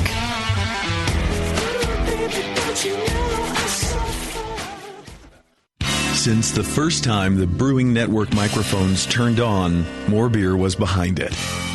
More Beer sponsors the programming on the BN because, like you, they love brewing, and like the Brewing Network, they love sharing their knowledge. Morebeer.com isn't just a website to place your next equipment or ingredient order. Morebeer.com also gives you access to free beer information that will make you a better brewer. Go to morebeer.com and click into the Learning Center. You'll find podcasts, technical facts, video tutorials, and more, including access to The Buzz, More Beer's social network of more than 5,000 members. And some of them might even be crazier about beer than you are. Get over to morebeer.com today and take advantage of The Buzz, the forum, the Learning Center, and make sure you're signed up to receive the newest More Beer catalog. More Beer, bringing you absolutely everything for beer making. The 21st Amendment. Watch out! Do you like beer? They make beer. Watch out! Do you like friends and fun? They make friends and fun. Watch out! Do you still like to have a good time?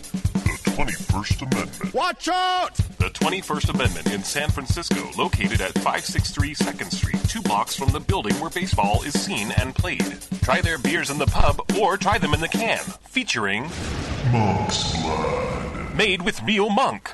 Watch out!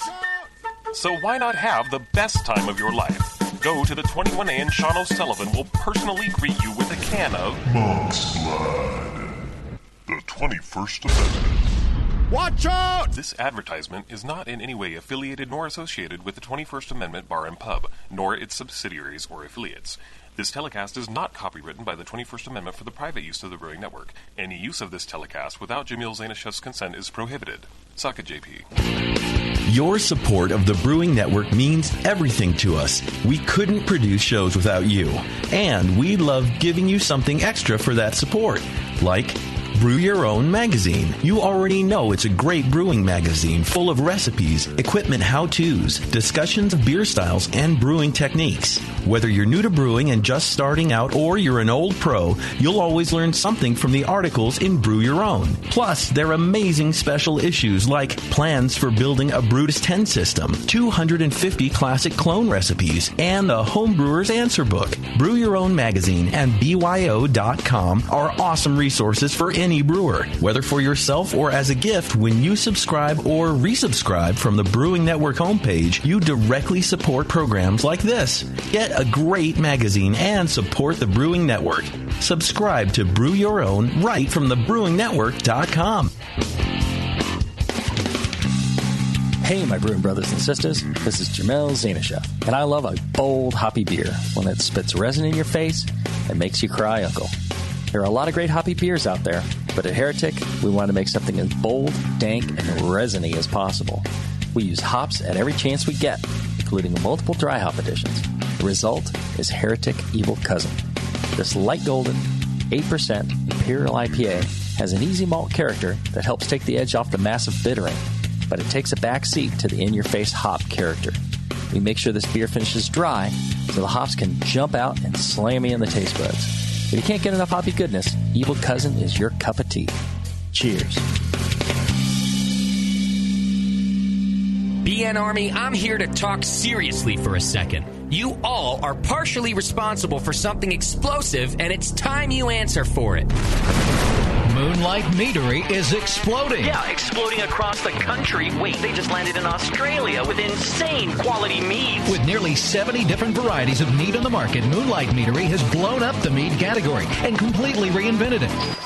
Seriously? What? Seriously. What? You're paying money for that watered-down mead when you could have a Moonlight mead? Moonlight meads explode with quality and flavor. They're a party in a bottle. Did someone say party? If you want mead and want the best, you want meads from Moonlight Meadery and will accept nothing less. And now get 15% off by going to moonlightmeadery.com/BNArmy and use coupon code BNArmy at checkout. Hey, sign me up for that party.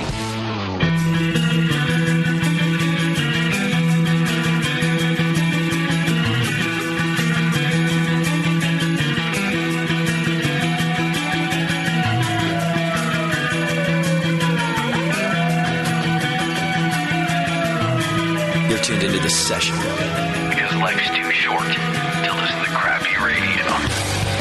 Yes, that's right. Welcome back to the show, and thanks for hanging out with us, both at home and at the Hop Grenade. We got great beer on tap tonight at the Grenade if you want to come on out. Got some cool events coming up, too. You know, we've got Allagash Brett Fest is coming up here this Friday at the Hop Grenade. And the following Friday, we're having Tasty Night. It's going to be tasty. Yeah, we've got 4 different collaboration beers that Tasty has done with great brewers around the Bay. They all ask me, so I sound like I'm... I love it. I think it's great. We're going to have... Is there like a brown ale or something? There like will something be like, a Russian River Janet's Brown. Janet will be there, yes. There will be... Do you like make them an Italian guy? There will be Faction Tasty Vapor. There will be... Cleophas Queely Session IPA. It's a Session IPA, but we're calling it a Session Pale Ale. Those guys are cool. And also, I believe, Evil 3. Evil 3 from Heretic. From Heretic, which was also brewed with Mitch Steele from Stone. Yeah. So it's going to be one hell of a night here at the Grenade. Yeah, and probably some other Russian River beer that, you know, that... might find its way down here? Might make its way here. Ooh. That's the rumor.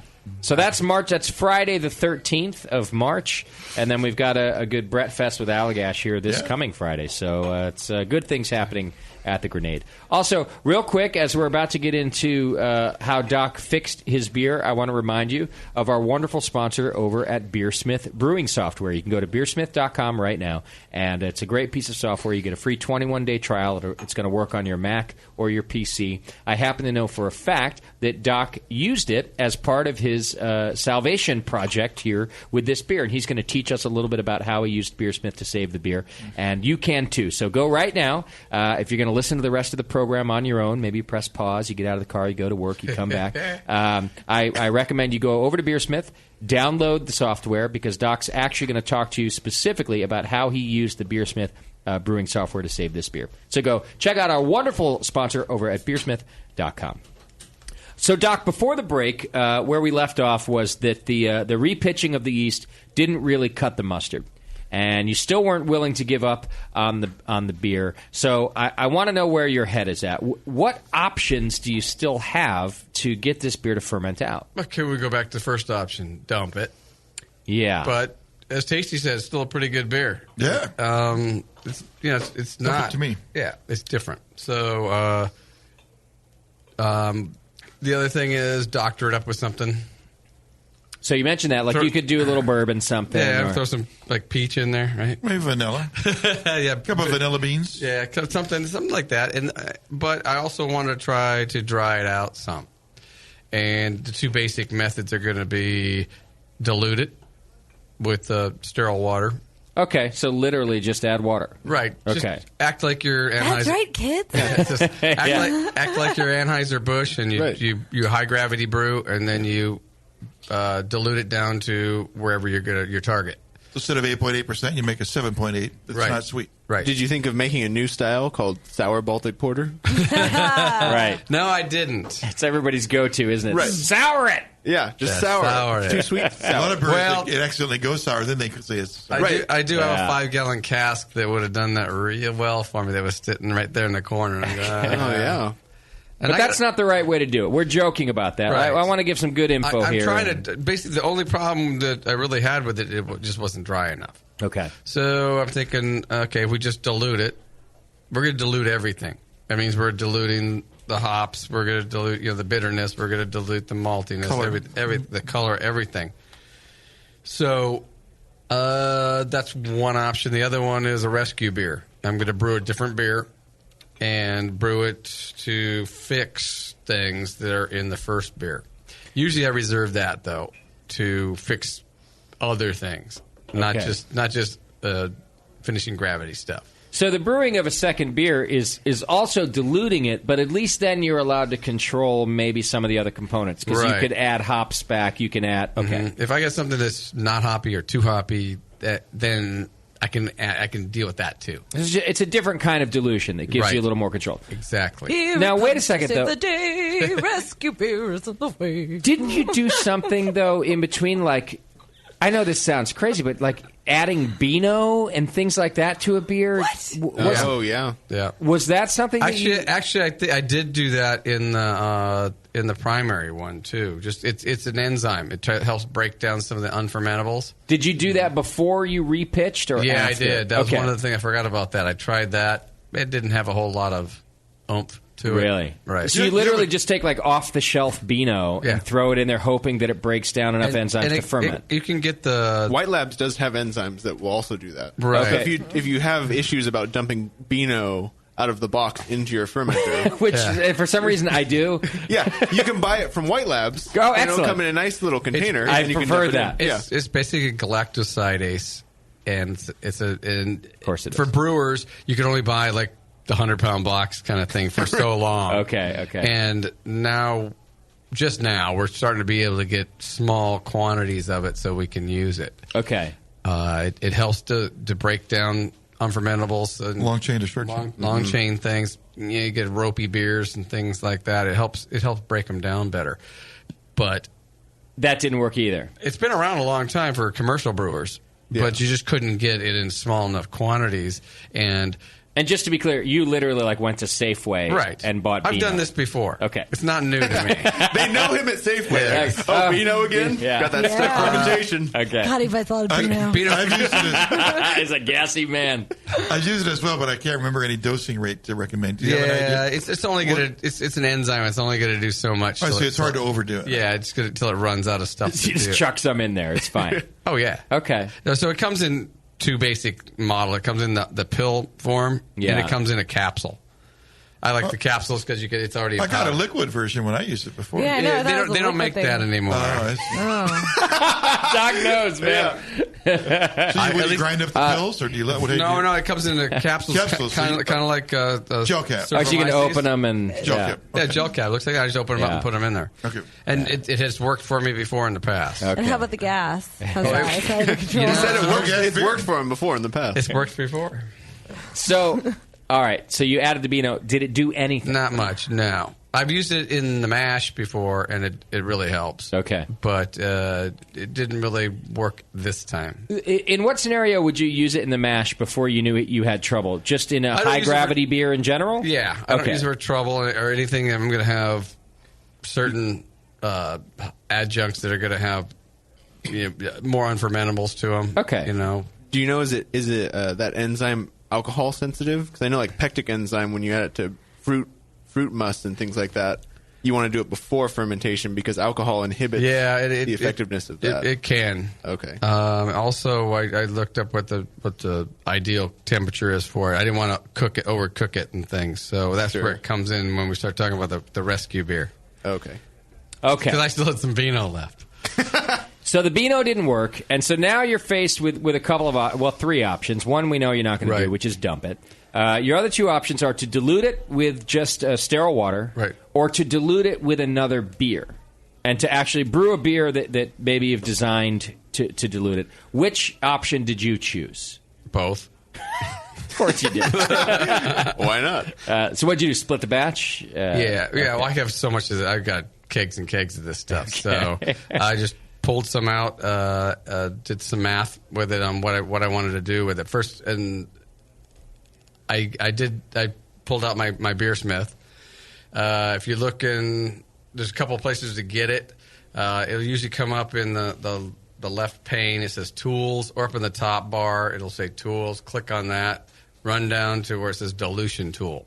Okay. And then it'll tell you your starting beer or your wort, whatever you're going to have. Yeah. And you put in your volume and your specific gravity. And so I put in the first beer. Yeah. Which was what at this point you said? About 10:30? No, it was down to 10:23 at this point. Okay, yeah. And it's within guidelines, but to me it was just a little too sweet still. Okay. It didn't, it kind of took away from the roastiness for me. Okay. That's what it did. So I figured out if I'm going to be diluting it, I put in my parameters, what I want for them. And I did it in short kegs, Scotties. Yeah. And just in case it went awry. Anyway. Of course. Yes. Yeah. So first one was water, and I had a target in my head what I wanted for the final gravity, and it was about 1021. And I played with the numbers until I got it, and it turns out to be about 15% of the water. So I boiled water, cooled it down. I put it in the keg and just put it in the refrigerator and let the small keg cool down. Added the wort on top of it up to fill the keg. I knew how much it was in there. Got it carbonated, and that's what you got. Okay. Now, so just to reiterate, you found out the dilution factor in Beersmith. Very, very important. It helped you know how much water to add. But I also want to reiterate, you're now diluting everything in the beer. The hops, everything. Mm-hmm. So it's just sort of across the board. Yeah, and I wasn't worried about it with this beer because it was big everything in this beer. Is big maltiness. There was enough hops that it wasn't going to be fun. It's not a big hop-forward beer, but it wasn't going to dilute it down to the point where it was noticeable. So one of these beers in front of me is the water diluted beer, right? Right. Do we know which one, Moskowitz? Yeah, from left to right, you have your dilute, and then your final. The beer diluted. Okay, so on my left is the water. The middle one should be the watered down Yes, one. that's right. Okay. Wait, the middle one. Well, I think yours is messed up. You mixed them up, Nicole. You moved the one that was on the left to the right. So that should be your water diluted. So yeah, your one on the left is your diluted, and then your middle one is. I had them in a row Now you're because I didn't have shuffling room. This is the first one you poured. Okay. Then that one goes over here. So get rid of that one. It goes over there. And The fuller one is the not diluted one. This is the water diluted. Yes. So is this the second one? So that's the one in that your. one came out of the big bottle, right?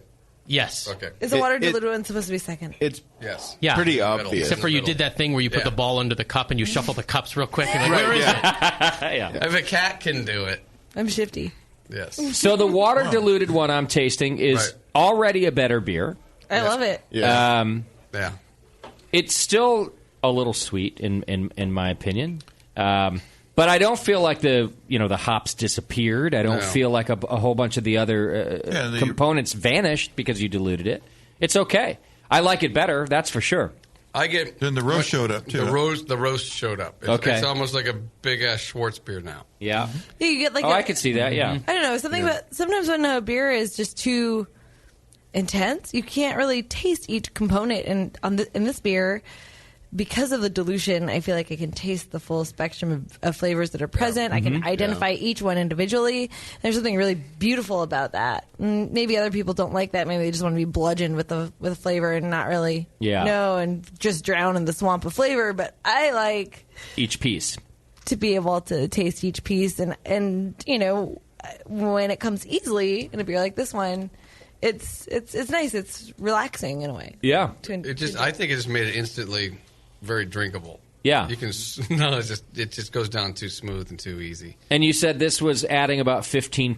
Oh, 15% water. That's a lot. It seems like it was in 2.5 gallon keg. It was maybe a liter.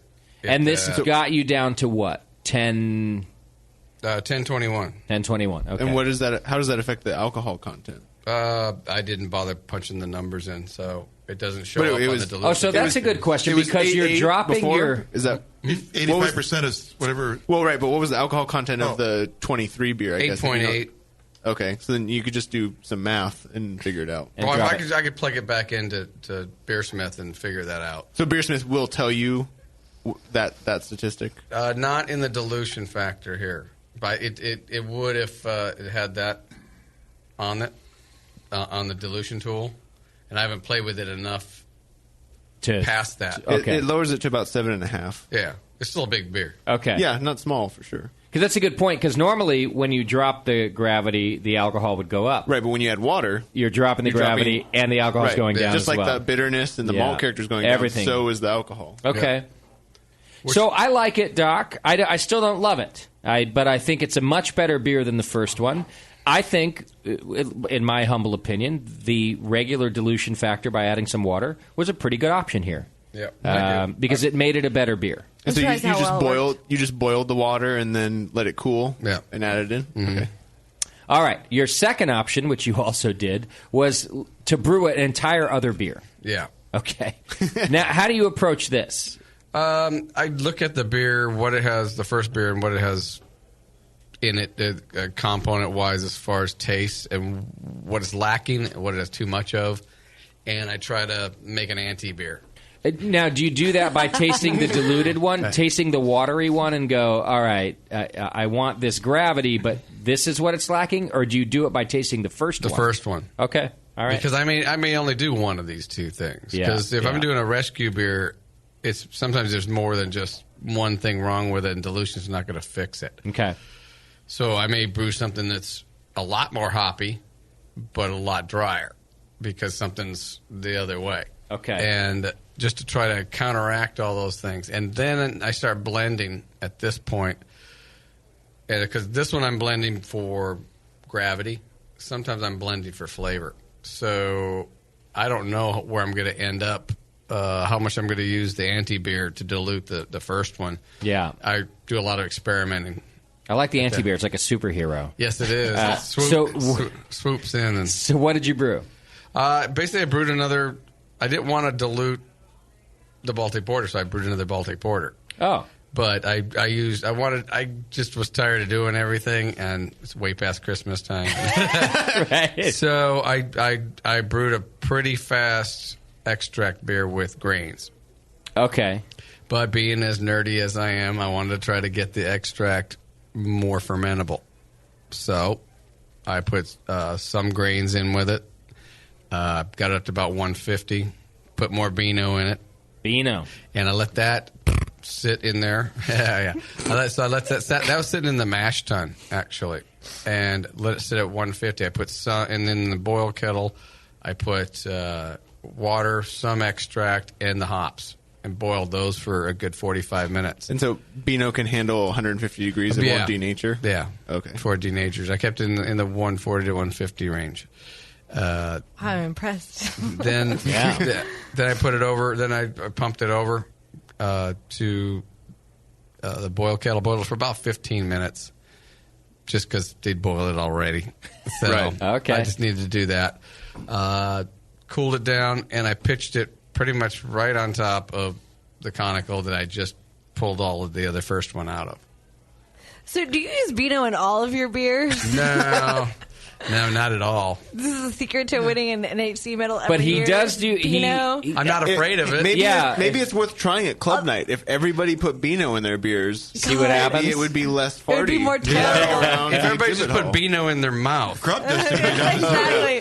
Right. Beano may not be the answer to winning a medal at NHC, but it may be the answer to NHC. Exactly. Club night for sure. It could smell as bad. You just can't hear it. How about you just have like a big candy bowl at your booth, big candy bowl of Beano. Just you can reach in and grab a few.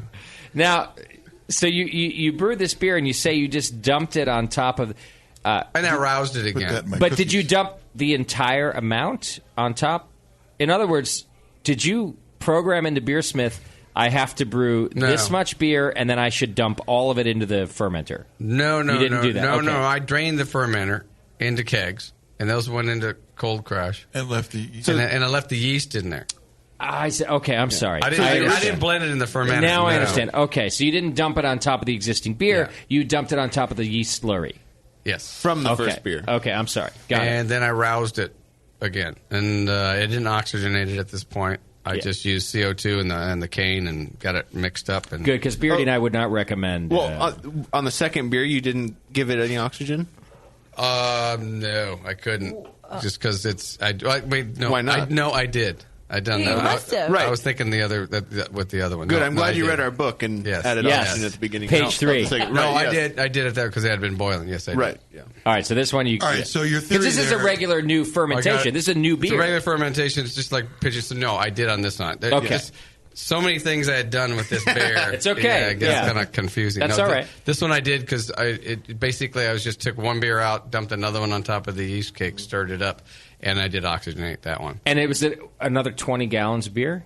Yeah. It was? Ish, yeah. Okay. He only brewed 5 batches last year. Right, yeah. So all right, so this one so what's the OG of this beer? that was about a 1058 beer. Okay. But I had kept the IBUs up too. All right. Getting around the 30-ish range. And what did you get it to finish out to? That one finished not as dry as I wanted to. I wanted it really low, and it about 1014. Okay. What temperature did you ferment the second It was one a at? lager temperature, same stuff. So 48 it's again? about, this was a little more. This is about 52 probably. Okay. Still in the low range. Okay. What did you want it at? 1010, 1012? Yeah, I wanted it low, like 1010, 1012, so I could use less of it to get the OG down. Okay. And it ended up being 1014 or 1015, and it's just I knew I had to use more of it. Okay. Is there a reason you didn't say add some dextrose instead of malt extract to your starter to kind of get that low gravity? I wanted to try to keep the Baltic Porter character to it, so I wasn't diluting as much. And using dextrose in it, I would have got the alcohol up there, and it would have been. I must have just brew a low gravity beer. It's still going to finish out low. I just have more alcohol that way, so I just didn't want to do that. And it was an experiment again, so Sure. I'm just trying. I might Sure. as well. Yeah, what the hell? definitely. And so this was just more of an experiment of trying to see what's going to happen, what's going to work. Okay. So now I'm tasting this beer, which The third one? you've also brought us. Yeah. Now this is the one that you Yeah. diluted with the second beer. Right, and this one's about a 30% dilution. Got it. So Okay. I used the brew tools again, and worked out the numbers, and it was about a 30%. Okay. To get to the gravity that I wanted, and this gravity I think was a 1020 or 1021 for that one. Got it. So I'm loving this experiment because the three beers, you can tell they're all brothers and sisters. They have the same flavor profile. The water diluted one it's a little more subtle to me. It's a little more in fact, Nicole was kind of saying I can pick out now the different flavors. There's a lot of different subtleties. The one that you diluted with beer is a little richer, a little more in your still way better than beer number one. Much more of an in-your-face kind of a flavor profile where less subtleties, more of a big Baltic, I think, character to it, which I like, but I also really kind of like the subtleties of the water diluted one. I do too. That's the one I like. It's softer. And you think they're all related, and that last one I did treat like a redheaded stepchild. Yeah. But what's that supposed to mean? Never mind, Scott. Nothing. What do you think about Shut the other one, Nicole? With now that the one that's diluted with beer, and anybody, what you guys think? I'm glad they're warmer now too, because usually when they come out of my refrigerator, they're really cold, and you don't get all the cool flavors out of it like this. Yeah. So all the harsh fermentation characters that are in the first one were really kind of successfully, made much milder in the beer blended version. Mm-hmm. So you still get that little bit of ethyl acetate, but it's not like in your face solvent. It's kind of a background note that kind of plays into this overall flavor of the beer, like offering this like very faint hint of like a fruity character. Okay, yeah. That kind of like you would get in a nice chocolate. Like it has, a little hint of a fruity character that kind of makes the chocolatey flavors seem more chocolatey. Okay. So it's a kind of nice background, contrasting note instead of being this like prominent, intense, like your fermentation's fucked up, bro, kind of kind of aroma. It's just part of the beer, and this is actually a beautiful beer. This is like. This is like a 40-point beer in this blended version versus that original one, which is, probably the biggest hot mess I've ever tasted from Doc. From Doc, right? That's why I didn't. That's why it almost didn't make it out of the brew house. Yeah, but it's really interesting to me the water diluted and the beer diluted one, how similar they are with that background flavor, that same kind of sweetness, a little bit of the fruity sweetness that you were mentioning. I'm really surprised that one at 30% beer and one at 15% water is still so similar. Well, the gravities are almost the same, and they're almost the same. Yeah, but to me, side by side, they're totally different. Yeah, beers. me too. To me, I get a lot less perceived sweetness out of the water diluted one. Yeah, there's a huge mouthfeel difference. Yeah. Okay, that's a huge difference. Yeah. I think the beer diluted one is a lot more successful at tasting like the original 1023 beer. But kind of like Nicole said, and I think Justin said also, that the water diluted beer is more interesting to me and more drinkable to me. So I'd prefer that one. Yeah. But if your goal is, I like this beer, but I need to get it drier, then dilute with another beer might be a better approach than just water. Sure. Or do both. There's such different beers. I couldn't. Yeah. The original one, it's a nice beer. I just couldn't drink a lot of it. Yeah, exactly. And I got a lot of it. And the diluted one with water, I just think it tastes like a Schwartz beer on steroids. It's great. Yeah. It's a lot drier. The roastiness just pops out of it. It's a nice beer. And then you get to the other one, and it brings back all the chewiness, the mouthfeel that the original one had. Yeah, but it's not as cloyingly sweet. Something else that's really interesting to me about this is that both the water diluted and the beer diluted have this like prominent malt flavor that I think is what you intended and what you wanted out of the first one. And you can really see like a brewer like Doc, who's really mastered the basics of fermentation. When something goes slightly awry, like he's managed to fix it. And both of these fixed, in quote, air quotes, beers have a quality that's shared of this kind of like rich, graham crackery, like chocolate graham cracker kind of malt flavor. And you can see like this is what the brewer was intending. This is the design of the beer. And in beer number one, it just got a little off kilter and other flavors are distracting, but he got it on course on both of the beers, or both of the rescue beers. Both of them are pretty different, but they both have that flavor, and you can see like that was the design, that was a recipe that he was going for, was to get that chocolate graham cracker flavor. Yeah, and that's cool. It's a talented brewer, and really knowing what you're going for. And I didn't throw away any beer. You didn't throw away any beer. So the point is, you actually ended up with more beer at the end than what you intended. The takeaway from that isn't you need to be a great brewer like Doc and brew all the time until you get to that point. The point is you need to know what you want your beer to taste like, and that's what I'm trying to say. Like if you don't know what your finished beer, what you want it to taste like, what you're going for, what that specific flavor you want is, you're not going to know if your beer is off or not, and you're not going to know how to fix it. Right. You have to have a clear idea, like, I want my beer to taste like this. This is something I've had before. How can I get there? And chase that. Brew the same beer 80 times until you get there, and that's how you become a better brewer. Can't wait till I feel that way. Until I know what I want. 80 times. Another 10 years, and you'll be a tenth of the way there. Yeah. And just as a related note here, and some of you are going to, this is obvious to some of you, Doc and I did this same experiment very easily with the water dilution. Doc brought in a bottle of just the beer that didn't finish out and poured me a same glass that we're using here in the studio. And then we took a bottle of water and we added water to it ourselves to get the... So you can experiment it, by the way, before you go through the whole process just by adding a little water. Now, of course, the water wasn't carbonated. Yeah, it wasn't carbonated. It flattened the beer a little bit. But what Nicole's talking about, knowing what we hoped the beer would taste like, we did the same thing by just adding a little water to the beer that we had already brewed and tasting it in a glass. It was like a wine that opened up, or it was. It worked really well. It was a nice way to just check it out.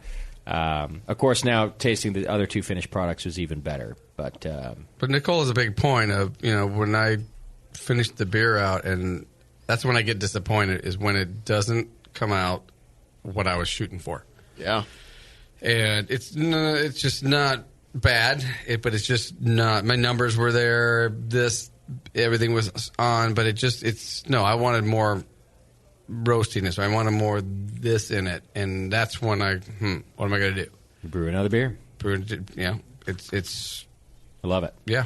Well, and it helps you pick which method that you would choose, whether you wanted to add water or brew another beer and dilute it, because if your goal is to have a really nice, dry, kind of more crisp, slightly roasty beer, you would add water. Or if mouthfeel was more important to you and you wanted a big, thick, chewy beer, then you'd want to add the beer to it. Yep. And so that's, like, to Nicole's point, and you have to know what you want. Then that determines which method you would use. So this basically diluted them down, which is what I was going to do, to the same OG.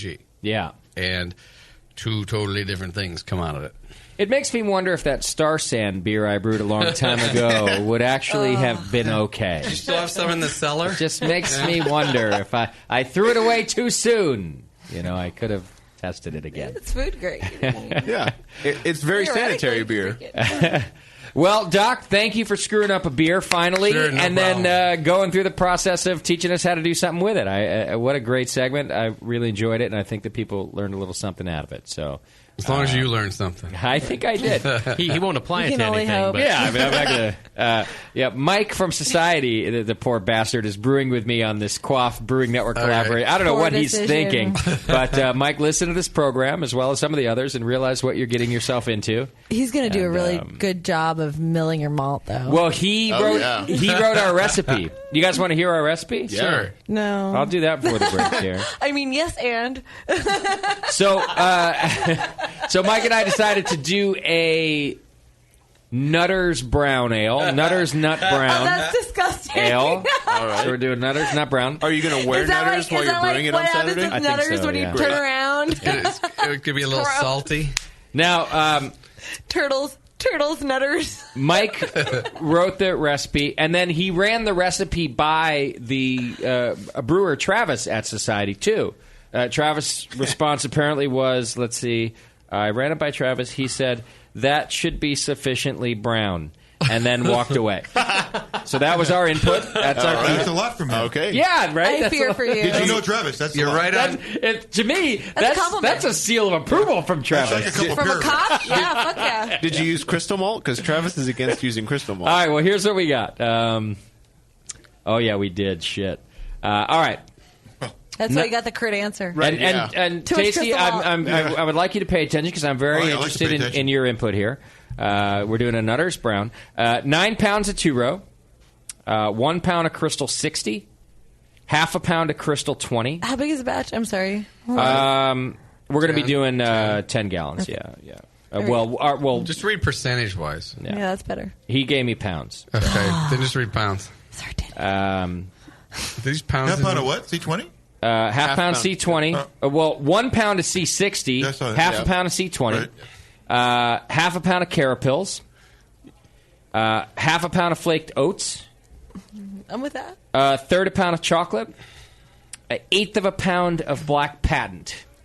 Wow. What's the starting That'll be gravity sufficiently you're shooting brown. for? That's our malt bill. That is sufficiently brown. Okay. He didn't give me any of those numbers yet. He was just throwing the recipe at me like, hey, what do you think? We haven't finalized Bounce it off of you. So I'm doing it with you guys. Yeah, I'm like, yeah, whatever. So is this American or English? Yeah. It's a Nutter's Brown. What's the hop profile? Let me get there. All right. So now we're going to do a half ounce EKG. Mostly EKG is what we're doing here. At 60, an ounce at 30, an ounce of Willamette at 5. I'm a fan of Willamette. I really like that, huh? And then 1 1/4 ounce EKG, back to EKG at Flame Out. He's got us there. Yeah, it's a little bit, isn't it? Yeah. He's got us mashing at 154 degrees. Okay. And we're going to use good old Cal Ale, I think. Can't go wrong with some Cal Ale. And, So he's not going to do the English yeast. Huh? No. That should be good. Which I'm a fan of. I don't want to use English yeast either. How much was how many ounces on the bittering edition? Half or something. Half. Oh, okay. It sounds like it's going to be a kind of low gravity beer, only being 13, 14 pounds for a 10-gallon batch. Yeah, but it's going to finish high at 154 and... Yeah, got a lot of Sounds crystal nice. in it. I'm Got a lot excited of about crystals. it. Yeah. Does it? Or are you being sarcastic? Hopefully you won't fuck it up too much, Justin. Right. Does it sound nice before I fuck it up? Right. Well, if It does. it tastes... Okay, good. Wait, so Mike came up with the shitty, recipe. they're just going to believe it on you anyway. Oh, that's so fine. what the hell? You know, I'm there's a severe lack of brown ales in the Bay Area. You know? I agree. You go other Well, places. getting out of town. You go to Colorado, you get that like Bull and Bush brown. Like that's some good stuff. We don't have anything like that out here. Like the closest you get is Evil Twin. You know. Yeah. Also, a severe lack of nutters in the Bay Area. I agree with We also all don't- of these statements. We lack nutters. Yeah. Because what we didn't talk much about it. Mike and I, we think together on a different level. You know, we don't have to. Yeah, you guys don't even have to talk. You just look No, at, you just I put said- your fingers up to each other's lips and go shh. Just stay right there. I said Nutter's Brown Ale. He said yes and sent me a recipe. And I think he knew that I don't want to, I want sort of a hybrid between an English brown and a Janet's brown, right? I don't want an overly hoppy brown ale, nor do I want it too mild like an English brown ale. I want something like right in the middle. Yeah. No, not at all. Shit, I love JBA.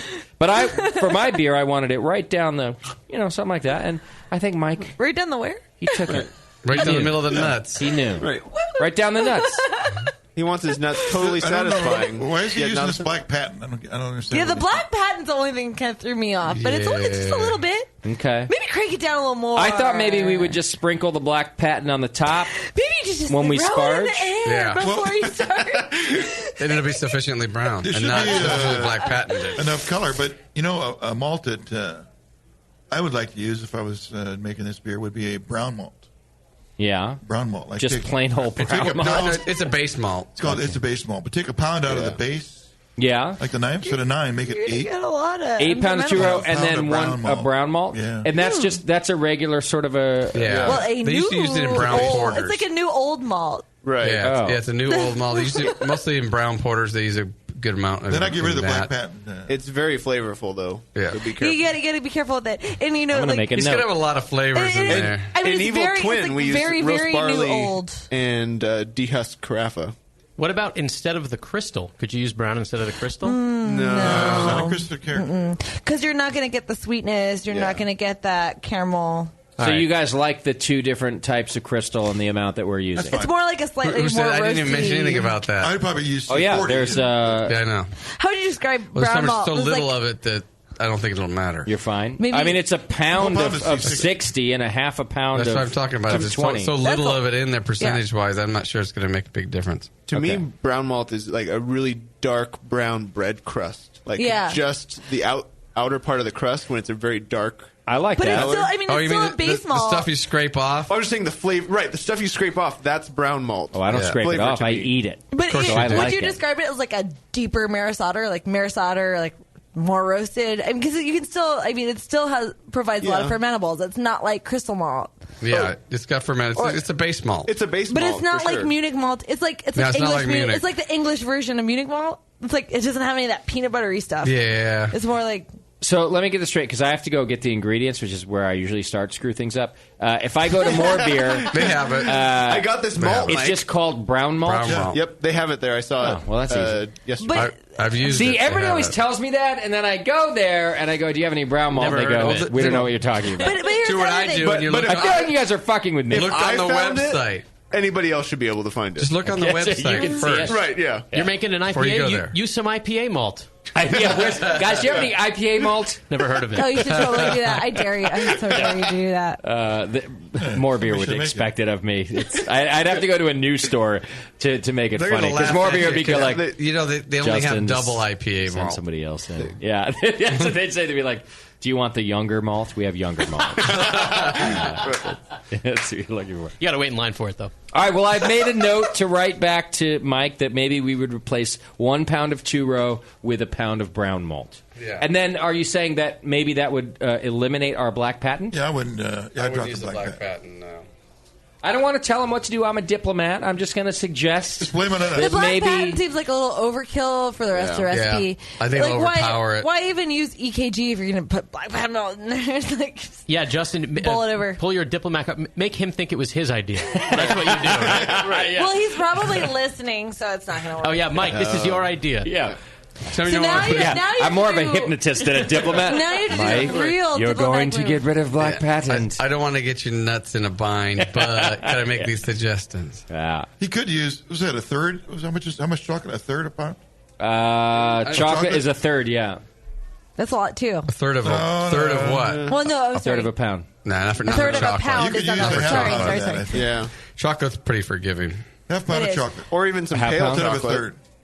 Yeah. Pale chocolate might be nice. Pale, Five so pounds. it's fairly forgiving. It's not like you're putting in Well, uber roasty stuff.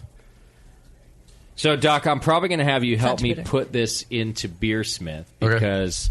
You need help putting things into Beersmith? Yeah. You're not really helping your, I'm not your looking guys to. right now. I'm honest about Like, it. Well, you 'cause know, okay, first, Beersmith is very simple to use, and everyone can do it, and you're a It is. sponsor, and it's easy to use, and only Justin is really the only person who Well, needs because he help never uses it using because he this. never Actually, brews. no, you're 100% about all of this, Nicole. You could. It is easy to use. However, you need to dial your system into it, just like everything else. Yeah, that's true. So I that do. because, like these guys are talking about, we could be dealing with percentages here rather than just pound and everything else. But because I haven't dialed my system into it, I screw it up every time. It's like the beauty and the difficulty of that software. Yes. If I were to just once and for all dial my system into Beersmith, then yes, anybody could throw me a recipe and I could punch in. That is the beauty of Beersmith. But I don't want to screw up poor Mike's recipe, Doc, is what I'm getting at. So maybe you can help I think we already did. Maybe you can help me look at my my beautiful More Beer 1550. I already do have a profile for it in here. Okay. We can just take a look at it, maybe make a tweak or two, put this recipe in, because I got to go buy all these ingredients this week. A big question is where are you going to mill it at More Beer? Yeah. You I have always to do the factor milling that right in, there. because More Beer's mill, JP used my mill one time, and Yeah. it messed with his numbers because mine's set a bit tighter Right. than More Beer's. So just take that into account also. I will That's a setting accept in Beersmith. I always use More Beer. I am far too lazy to do my own milling elsewhere because it requires That's silly. I did a hand crank once. Oh, wow. It's a whole.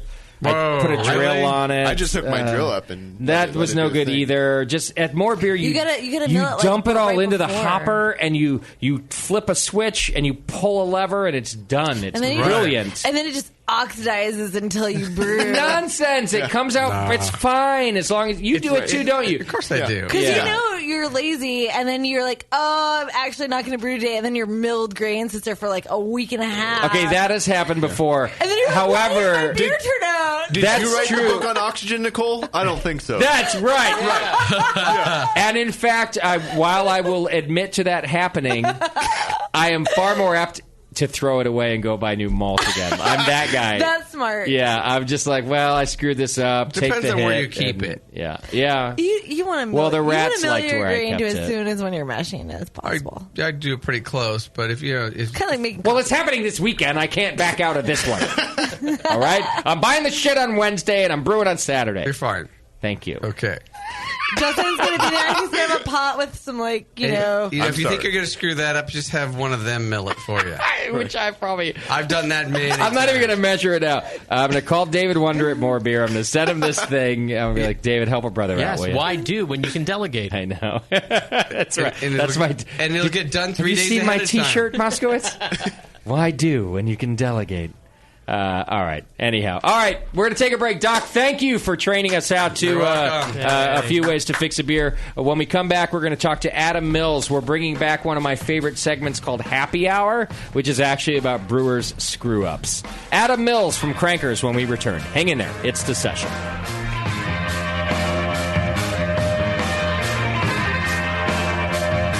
You're listening to the Brewcasters on the Brewing Network.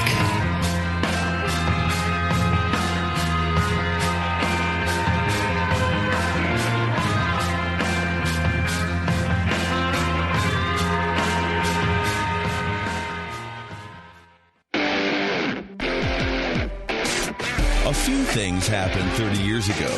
ARPANET migrated to TCP/IP, and the Internet was born. Revenge of the Jedi was renamed Return of the Jedi and opened in theaters. Mila Kunis and Emily Blunt were born, beginning a rad fantasy in my mind. But all of that pales next to the fact that HopTech opened its doors and began blowing homebrewers right out of their mash tuns. HopTech doesn't fuck around. Real people shipping awesome shit straight to you. Their new website is fast and easy to navigate. Or just call 800-379-4677 and let badass bitch Jade and the gadget guy Roberto blow their warm load of customer service all over you. So visit the site or visit the store in Dublin, California, and support those that support you. Get your brewing on at hoptech.com. If you don't know Yeastman, you're missing out. White Labs Yeast Manager, Yeastman, is available free to any brewer. Yeastman is your direct link to White Labs' yeast production facility. Yes, you can check yeast availability, and yes, you can place an order, but Yeastman is much more. View yeast quality control and analytical reports. See your big QC Day entries and reports. Get access to the entire White Labs catalog, specials on overruns of freshly made yeast, and customized options for your account. Yeastman is the only real-time online ordering in the business connected directly to factory production. Yeastman is always on and always live. It's the largest online marketplace for specialty brewers' yeast and related products. Visit yeastman.com today and tap directly into White Labs' production facility. Gonna brew? Yeastman to the rescue. When I order a beer, I want my server to know more about it than I do. I want someone who enjoys good beer and loves helping others enjoy it too. I want someone who knows how to pour a perfect pint for every beer style. I want a Cicerone. The Cicerone Certification Program is creating the type of people who help you enjoy great beer. Home brewers and craft beer lovers know beer is more flavorful and complex than ever, and it takes some serious knowledge to store and serve beer right. Cicerones know beer. There are 3 levels in the Cicerone program: Certified Beer Server, Certified Cicerone, and Master Cicerone. Cicerones are truly the sommeliers of beer. The best beer locations have a Certified Cicerone on staff. Relaxed and unpretentious. Cicerones are tested on storing and serving beer, beer styles, flavor and tasting, the brewing process and ingredients, and pairing food with beer. Learn more about your next beer guide at cicerone.org. Certified Cicerone, because it takes top talent to present a perfect pint. Do you know the 3 most important rules in brewing? Sanitation, sanitation, and sanitation. And no one does it better than 5-Star Chemicals. 5-Star knows sanitation. You can only sanitize clean equipment. And 5-Star knows how to clean, too. For craft brewers and home brewers, 5-Star has what you need to keep your fermenters, serving tanks, kegs, and draft lines sparkling and free of any beer-spoiling bacteria. PBW, caustic, acid cleaners, Star San, SaniClean, lubricants and defoamers, pH stabilizers, and more. 5-Star Chemicals has cleaning supplies, safety supplies, heat exchangers, pumps, hoses, and valves. And 5-Star is proud to offer eco-friendly products that exceed customer expectations. If you have a cleaning problem, you need the 5-Star solution. Visit 5starchemicals.com or call 800-782-7019. 800-782-7019 and get the 5-Star treatment today.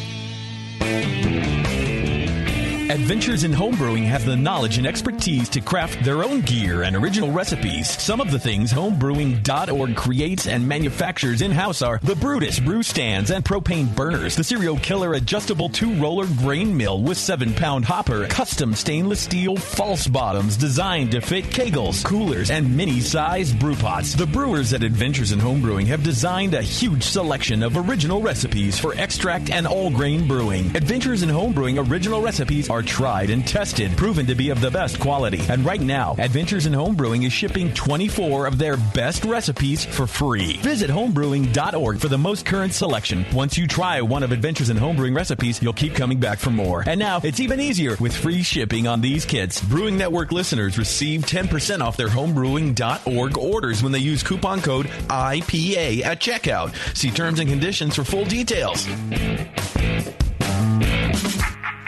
You're listening to the Brewing Network. Because like beer, radio shouldn't suck.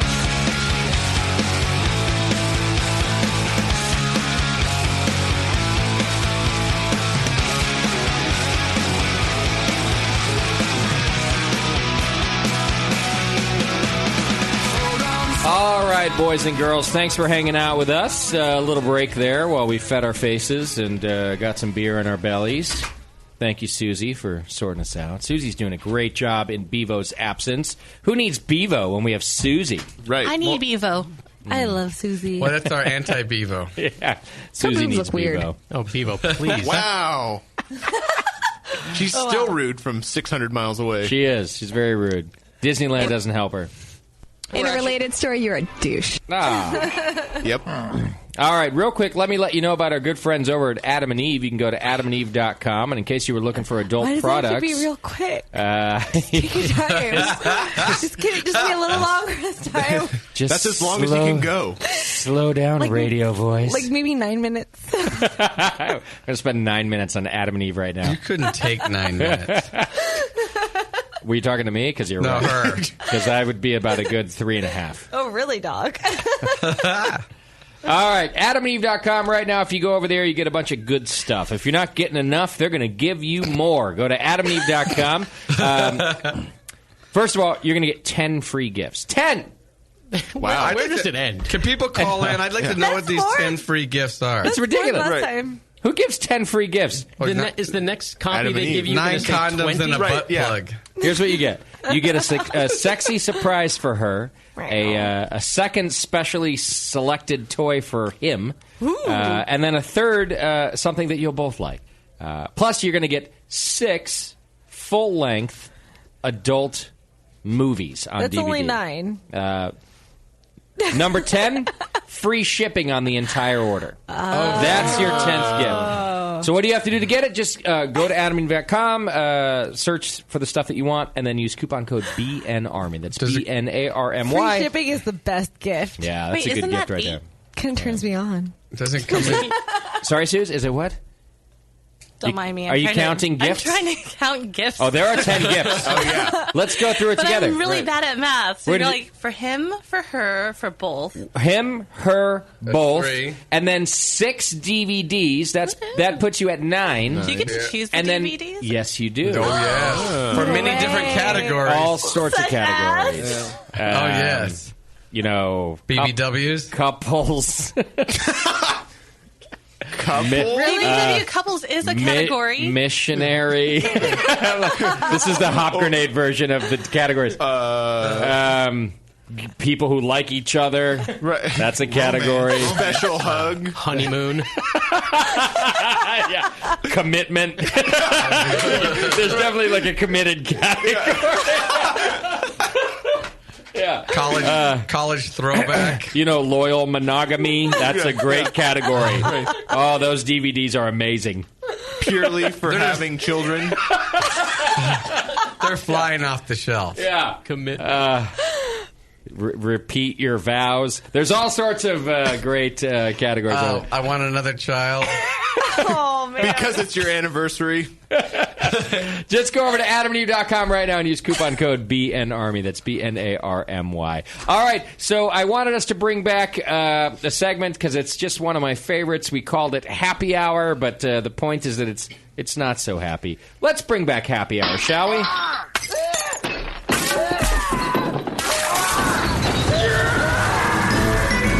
It's time for the BN Happy Hour. That's right, the segment where we get to talk to brewers about how unhappy they were on a specific occasion. And now, let's see who f***ed up this week. It's our good old friend Adam Mills from Cranker's Brewery in Michigan. Hey. Mills, welcome back to the program.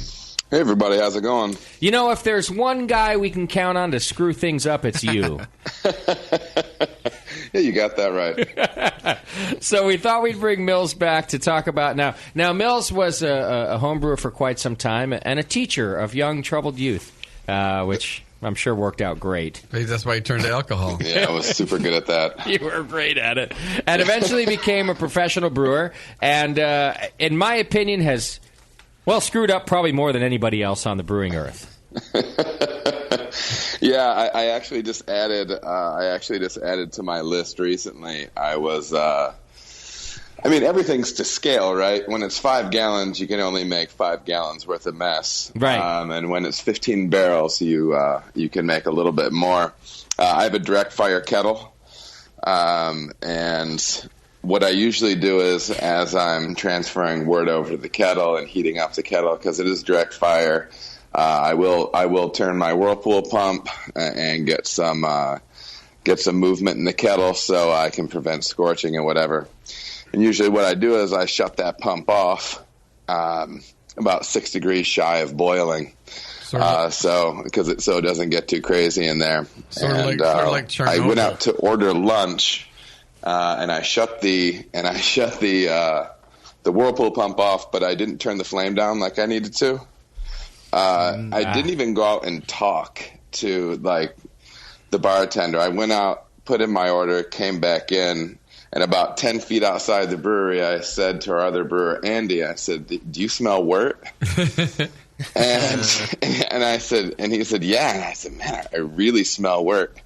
And then we went inside the brewery, and there was probably about 3 feet of steam that was sticking to the top of the ceiling. It looked like an upside down rock concert. And Wort was my favorite kind. Was full on ejaculating out of my kettle. Oh, wow. And now, granted, this was actually, I joke about it and stuff, but this was very bad news. If you get that stuff on you, it's gonna be big trouble. So okay. I was able to get to my burner and cut that off. I lost 4 barrels of beer. 4 barrels of wort. Wait, help me out here. What was it shooting out of? Do you have a big open kettle? The opening, yeah. The manway. So a manway. The place you want to be standing if this happens. Yeah. Right. Okay. You know, the Russians have nothing on you. I'm probably cleaning the third of another maybe 5 layers of wort that's still in some places in the brewery. So that happened, and it's depressing. You know what I mean? Because I've been doing it for 3 years. Wait, this one just happened? Yeah, this was a few weeks ago, and it's just that, and it's that cautionary tale. You gotta keep your shit straight, man. Yeah. You know, as much as you feel as if you're in the zone with what you're doing and you're confident with what you're doing, you always have to be diligent. How is it possible that you didn't make this mistake earlier than now? I don't know. I think I maybe was shooting my mouth off to Andy. I'm like, some days it just feels good. Like you're just doing your thing, you're being busy and, knocking things out. And then next thing you know, yeah. And so it was funny because once I got the kettle off, you try forcing yourself to laugh about it. And so I'm just standing there, and Andy thankfully did the best thing, which was give me the most awkward man hug on earth as we watch foam continue to pour out of the kettle.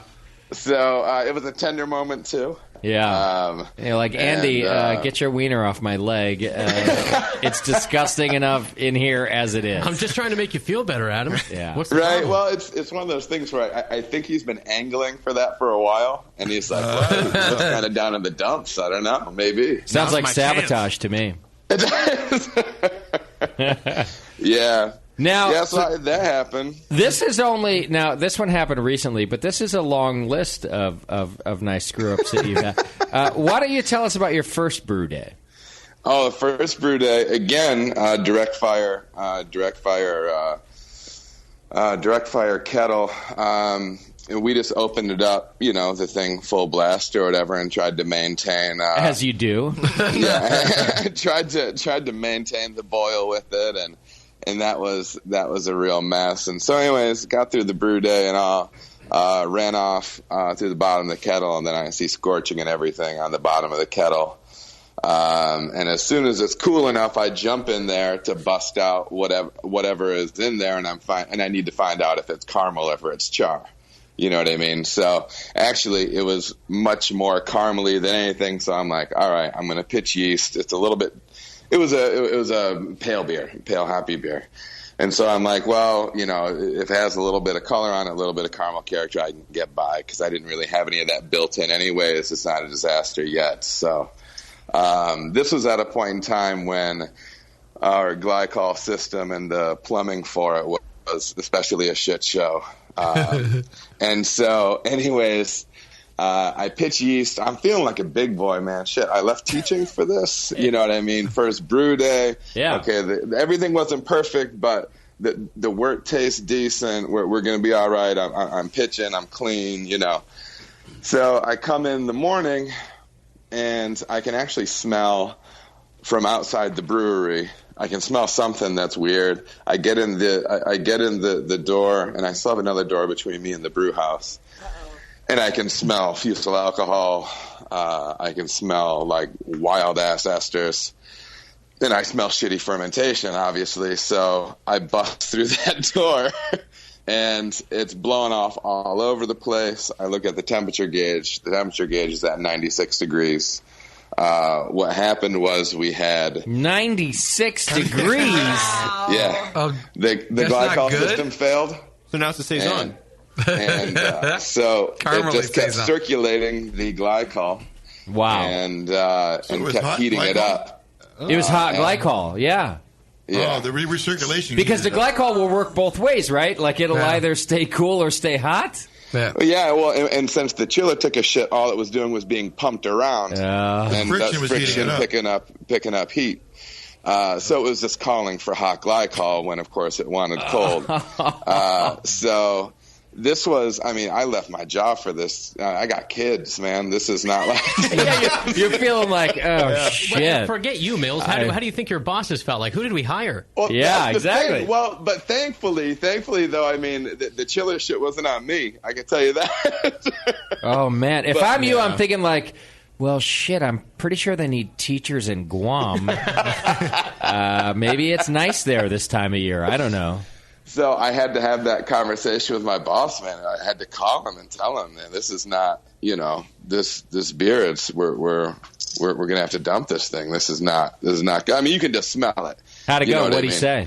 So anyways, I'm pretty sure I cried. I cry at things anyways. Wait. Did you cry? Did you cry on the phone with your boss?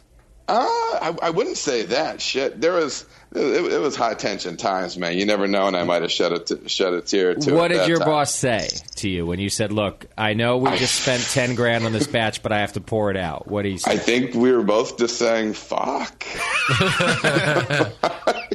Yeah. And he's like, "Where's your resume again? What was your qualification?" I can't tell if Adam's laughing or crying right now. I know. Yeah. It's like he starts with a laugh and then it kind of segues into a cry.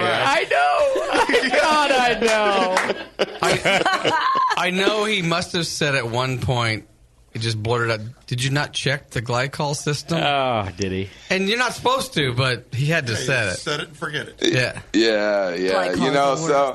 So anyhow, the kind of the silver lining on that was I have serving tanks up in a loft, up in a mezzanine above the restaurant. So I used that opportunity to push that beer upstairs to make that transfer, and then I dumped the beer, right? And so when I dumped it out down the drain in the mezzanine, it was all foam. I mean, it's this raging primary fermentation. Which drains did it come out of? The best thing about it, and it was one of those things where you're so emotionally on overload when you see what happened. Like, it actually did just bring you joy, even though it was a larger shit show. It was gushing out of the toilets in the men's bathroom. Yeah, exactly. And because it couldn't deal with that foam, you know what I mean? And it was actually, that was the one cool thing that happened. I wish I was on that toilet like at that moment, and I just started. What is tickling my rear end? Come for our beer bidet. I have a feeling it was moving with vigor, though. I don't know. Right. So that's the secret. At Crankers, we have beer bidets. Yeah. We'll exfoliate your bum. Come for the beer, stay for the bidet. So they brewed the first Nutter's Brown. Yeah, they might have. Yeah. So yeah, we had that go down, or not. Exactly. There was that. Yeah, that come up. And then I had my first. It's been my only negative dry hopping experience, where I don't know what the hell I was thinking. It was toward the end of fermentation. I shut the CIP arm off, so I've built up a little pressure in the fermenter. And it had to have been like that for a little bit. And because when I was getting ready to dry hop, what I usually do is I'll push CO2 in through the CIP arm. So when I take the 4-inch port off, I have gas coming out of the fermenter as opposed to, just whatever the hell that wants to drop in there, letting it drop in there, Okay. So I have this free flow of CO2 coming out of the tank, to try to protect myself. A gentle flow. Yeah, for sure. And so anyways, I'd realized that I had pressure on the tank, and I'm like, what the hell was I thinking? I'm just going to drop this pressure. And me and Bill were there at the time, the other guy I was brewing with. We're all just kind of busy doing our thing. We're like, okay, I'll just knock this pressure down. And he's down there measuring out hops. I'm up on the ladder. And so he's handing me up buckets of hops. And I start pouring them in, and I pour that first one in, and I'm like, man, Bill, you really got the gas on this tank. And he's not really paying attention to me. He goes, oh, yeah. And I said, yeah, man, there's this ton of gas coming out of here. And I'm thinking, how much, what's that regulator set to? You know what I mean? That we're bleeding gas through with. And he's measuring another bucket, and then I start seeing some foam in there, in that fermenter. And, well, of course, what had happened was it was under pressure, and even though it was at fermentation temps, it took in some of that CO2 pressure as carbonation, and I was feeding it a lot of nucleation points. I see. I so said, it's off-gassing. Bill, I think it's coming up. And he says, what? And I'm like, it's coming up. And then this 4-inch pillar of foam shoots out of the top of this fermenter. And he hands me the lid, and I'm like, give me the lid, like that's gonna do something. Right. So it's like you have to puke, so you put your hands over your mouth, and it just you just spray it everywhere. Yeah. So first of all, this thing hits me. I am drenched head to toe. And then I'm actually leaning on this 4-inch port with the cap, trying to get it on there, and I'm just fanning this shit out everywhere in the brewery. Good luck. I'm spraying beer everywhere. Kind of like your thumb over the hose. And then finally we opened up the CIP arm, which let the pressure out the spray ball, whatever. Wow. And so that happened. It happened to my buddy. Well, it didn't actually happen to my buddy Rheingeist. It happened more recently. I saw a picture on Facebook, a new brewery in Cincinnati, and they've got big boy tanks, and that was a hell of a show that it put on there. I have a video of that happening to Chris. On on a 120 barrel tank. It's a common occurrence. I love it. I wasn't brave enough. Seriously dangerous, though. I wasn't brave enough to take the video. Yeah. Absolutely. Because luckily Jay from the Rare Barrel was there. So Jay, I was cowering behind the brew stand control panel. So Jay, rather than helping, took a video. Right. You hid behind a barrier. Yeah. And Chris was stuck there getting sprayed. And on the 120, he's up on a scissor lift 20 feet in the air. Oh, man. And just with this beer shower. Yeah. And it was hitting the ceiling. It was hitting the brew house where I was. Wow. It was just a huge amount of beer and foam spraying out of this tank. Wow. And there's nothing you can do. Because Chris tried to get the clamp on, and beer was just, like Mills was saying, it's just spraying out. Right. Too much output. Yeah, the pressure's too high. So you just sort of wait You for have to wait. Oh, wow. Until it stops coming out so hot. And then put it it's on. just like it's just taunting you as Right. you watch it. To smack you in the face. Here I go. Yeah, poor little monkey tried to put the cork back. Yeah. Wow. So, Mills, maybe there's a teaching moment here. What would you do next? What would you do next time, knowing that that's a highly carbonated beer? For instance, you throw a handful of pellets in, and you For look sure. at it, and you could go like, this thing's hot. Yeah, for sure. Yeah, there's that. I've also learned to never shut down my fermenter before I dry hop now like that and build up that volume of pressure over a period of time. Right. And you can test it out like you mentioned too. One thing you can do is hydrate the hops. Liquefy the hops first.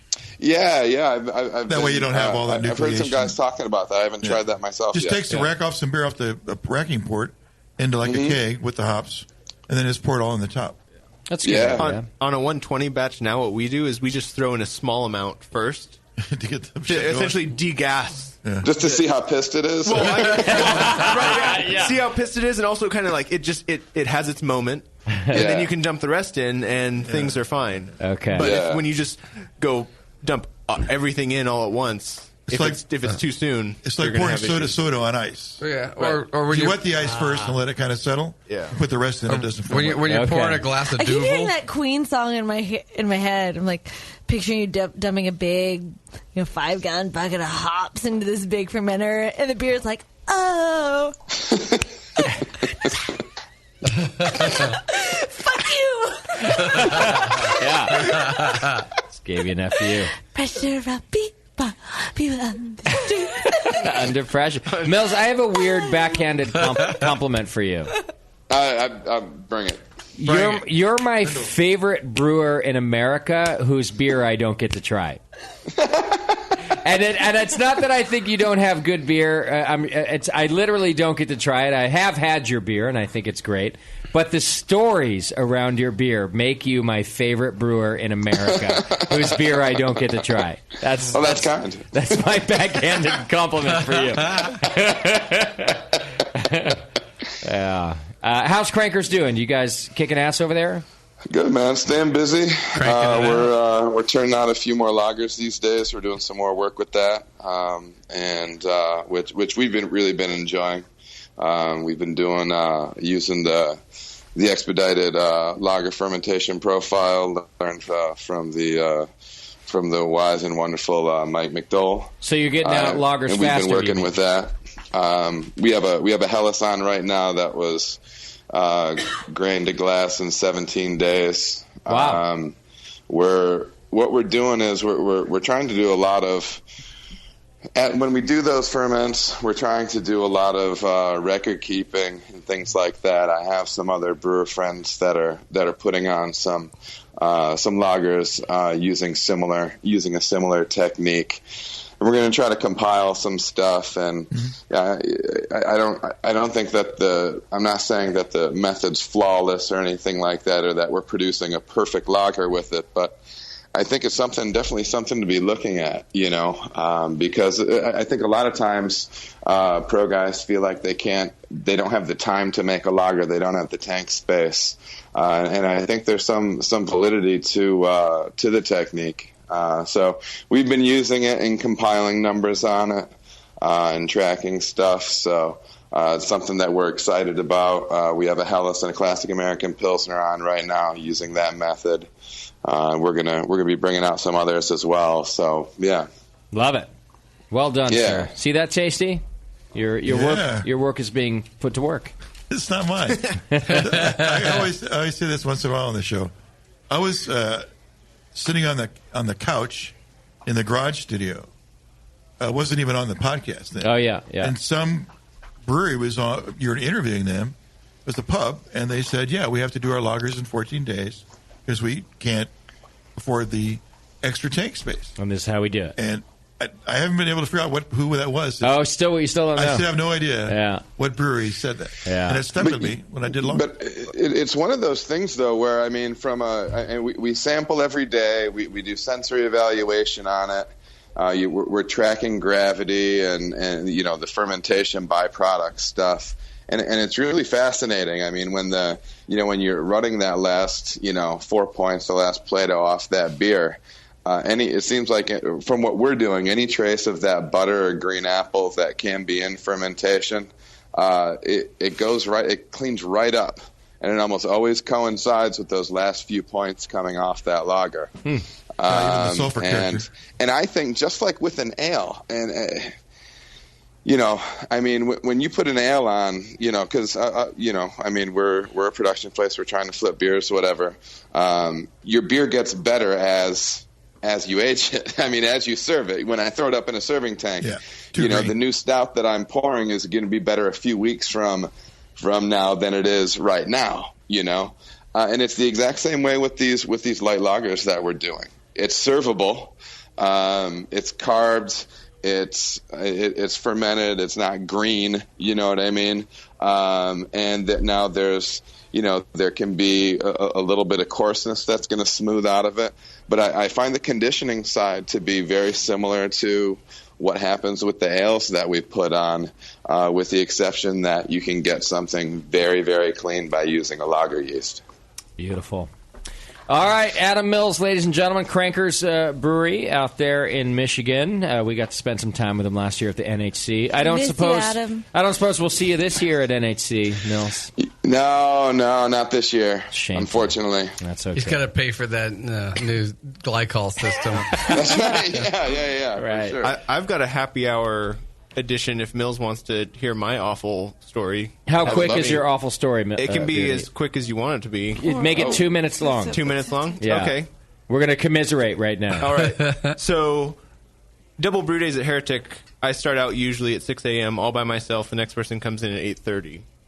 I set up our hot sanitizing loop that includes our heat exchanger, the tank we're pitching our yeast from, and then the tank that's empty that we're going to be brewing into that day. And so I'm hooking everything up. It's on our 30-barrel fermenters. And at the bottom of our 30-barrel fermenter, from the actual tank itself, there's the TC fitting. There's an elbow, and then there's the ball valve. It's all 1.5 inches right there. Yep. Hook up the T with the valves and everything that's a part of the loop. And then I turn around and I'm hooking up the receiving tank, and I hear a little squirting sound. Which is not normal. Can you mimic the squirting sound? Yeah. Okay. And I turn around, and there's yeast squirting from the connection of the tank to the elbow. Uh-oh. Like the weight of everything that I just hooked up was prying on that connection. Oh. And was causing yeast to squirt in between the gasket and clamp and everything. Oh, I see. Was there not supposed to be yeast? So it wasn't going through the loop; it was coming through the gasket. Right. This is the full tank that we're supposed. Like that has the yeast that we're pitching. Right. Yeah. This is a very important yeast. There is a full batch of beer on top of the yeast cake that I'm after, also. And so I'm like, okay, this is a really awful problem. Yeah. So I'll see what I can do.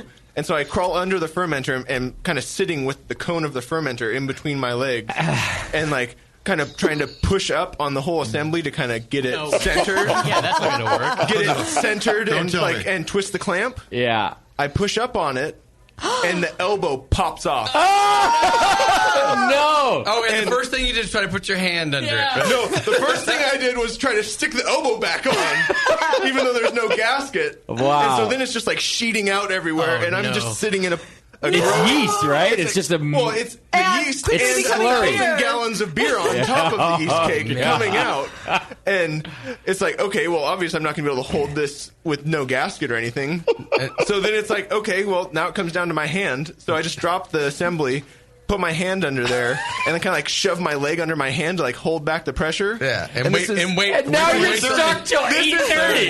And there's a Vorloff going on the brew dock. And it's 7 o'clock, and the next person comes in an hour and a half later. No, you and did not sit covered there. in yeast, and there's a puddle probably 15 feet in diameter around. Oh my god! And the yeast slurry is thick, and so it's like 3/4 of an inch on the ground. And so I'm kind of like, great, I'm sitting here for another hour and a half. It's like, or I can feel around for the gasket. Yeah. I spend a little bit for 'Cause you that. It's like couldn't see it. It shot across the room. under the it shot across the room. It's under the slurry. There's no washed way. away, yeah. And so it's like, okay, what am I going to do? The cart of gaskets is 30 feet away. Oh I my can't, god! And What and did you so do? Luckily, I have that whole assembly for the knockout loop. I was like, well, I have a couple gaskets here that I can use. And so was your hand actually successfully holding the entire thing shut? I was holding it. Yeah, I had my knee pinned under my hand, And there was nothing leaking out. and it wasn't leaking out. No, he tied it with his beard. Well, yeah, I mean, he has that's- magic hands. Let's be honest. Little did you know that you're forcing beer right through your skin, Right? Yeah, into your. I was tissue. getting drunk the longer I was. So you found gaskets. Osmotic pressure. So there were gaskets in the assembly that I had hooked up to the fermenter. I see, you could borrow one. And so I was just going to pull one out of there and shove one of those in. It wasn't no. sanitary, but it's better than losing the whole batch. Your hand's not so sanitary either. Right, exactly. At that point, who cares? But so I undo the first clamp of that assembly. I have 4 chances. Undo the first one. It pops off, the gasket falls in the slurry, and I can't find it. Washes away. Okay, Yeah. number one. Strike one. Second one. I grab it. It like springs out of my fingers and shoots away. It's like, okay, I have 2 more chances at this before this gets really awful. Yeah. Luckily, third time was the charm, and I actually got to keep the gasket that time. Yeah, and then shoved it in between my hand and the fermenter. Then I had to open up the valves because you can't fight that pressure. No, you got to let it run out. You have to let it run through the whole assembly. Okay. And so I wasn't like, just because I was so focused on getting a solution to this problem, I didn't pay attention to where the valves were pointing when I hooked it up. And so I get the gasket in place. I get ready to go. I shove it on, and the valve is pointed like right at my chest. And so I can't even see what I'm doing at that point. And so it's just spraying it's in just your face. spraying yeast and beer and everything at that point. Oh, We're using my working God. blind anyway. Right, it didn't really matter. It felt like it's just darker than normal. Wow. And so got everything shut off, and I'm just covered front to back, head to toe, thick yeast slurry, and it's all over. You get pictures? I want pictures. I know. I was all by myself, and I was just like, I've got a brew to do, and so I just sprayed myself. I was literally just soaking hosed wet. yourself Just off. Hosed myself That's a off. man right there. That's a man. Yeah. And I was just like, what's I'm going a to man. happen? What's going to happen when I tell Chris, hey, we might not have any yeast to pitch for the brew today? Yeah. Well, I'll tell you what's going to happen. You're going to say, but I saved 200 barrels of beer or whatever it You was. should have made beer. I was worried that wasn't going to be enough of a positive. Yeah. But luckily, he was like, okay, we'll see what we can do. All right, listening to the two of you, we need constant time-lapse cameras on in breweries. Well, real. Because we are missing out on the good stuff. If it had happened a month earlier, Yeah. there would have been a security camera that would have gotten to see the whole thing. But man. a couple weeks before, we stood up fermenters that blocked the view of that whole show. That's such a shame. Just think if they would have found you dead an hour later, they would have had to piece it all back together. What happened here? Well, first he propped up his hand with his knee. Did his To hold beard the get beer cut? back. Right. Yeah. Oh, wow. That would have been so good to have the black and white footage from like the corner of the room looking down and Beardy alone in this huge room. That would have been amazing footage. That's too bad. Amazing. All right, Mills. Thanks, brother. And Hey, good to talk to you. Yeah, we'll talk to you soon. Cheers. All right, bye. Mills from Crankers. Go check it out. Suze, do I have to take this phone call before I go to break or what? It's Theo Brew and Blobber. They're together. Oh, wow. Wow. You think they're whatever they're about to sing is going to be better than Nicole's Under Pressure? I Oh, can't right, see because- how it won't be. Because Blobber is visiting Disney World, and Yeah. Theo lives in Florida, right? Nicole. Yeah. Wow. Theo Brew and Bloob Glob. Hi. Hi, guys. Hi, guys. Hi, Blobber. Are you together at last in Florida? Yes, we're hugging it out in Florida. Are you out having beers? We're in Florida? Yeah, Disney World. Yeah. How's the brew pub at Disney World? There's a brew pub in Disney World. Oh yeah, it's one of it's like one of the corporate owned ones that's like they brew the same 4 beers. Okay. It's in downtown Disney. Or no. Epcot. Downtown Disney. No, it's on Epcot. It's in the boardwalk. All right. Oh. So you guys sharing? Are you now sharing beer and the Holy Spirit? No. Should we go down that lane? Here we go. I'm drinking a beer from this place called Sierra Nevada Brewing Company. Yeah, I've heard of them. I think they're from Florida. American. Yeah. Yeah, it's good though. I brought the Cigar City. Don't worry. Oh, that a boy. Good job. So we're yelling at you on speakerphone from a kid's playground because it's 12 and under, so we felt right at home. Of course. And this is appropriate listening. Yeah, are you like at the playground. Disneyland Resort or what? Exactly, yes. Disney World Resort. It's got to be past midnight, so you must be the only kids in that playground. Well, we're going down the slides and having fun. I mean, can't we have a little fun? Have you prepared a duet for us? We have. We rehearsed for the past 3 days straight. Okay. I'm very excited. What are you going to sing for us tonight? Classic song from Queen. Okay. I think you'll like it. So you go ahead, start it off. All right. I'll go ahead and. Don't let them in, don't let them see. Be the good girl you've always had to be. Conceal, don't feel, don't let them know. Well, now they know. Let it go, let it go.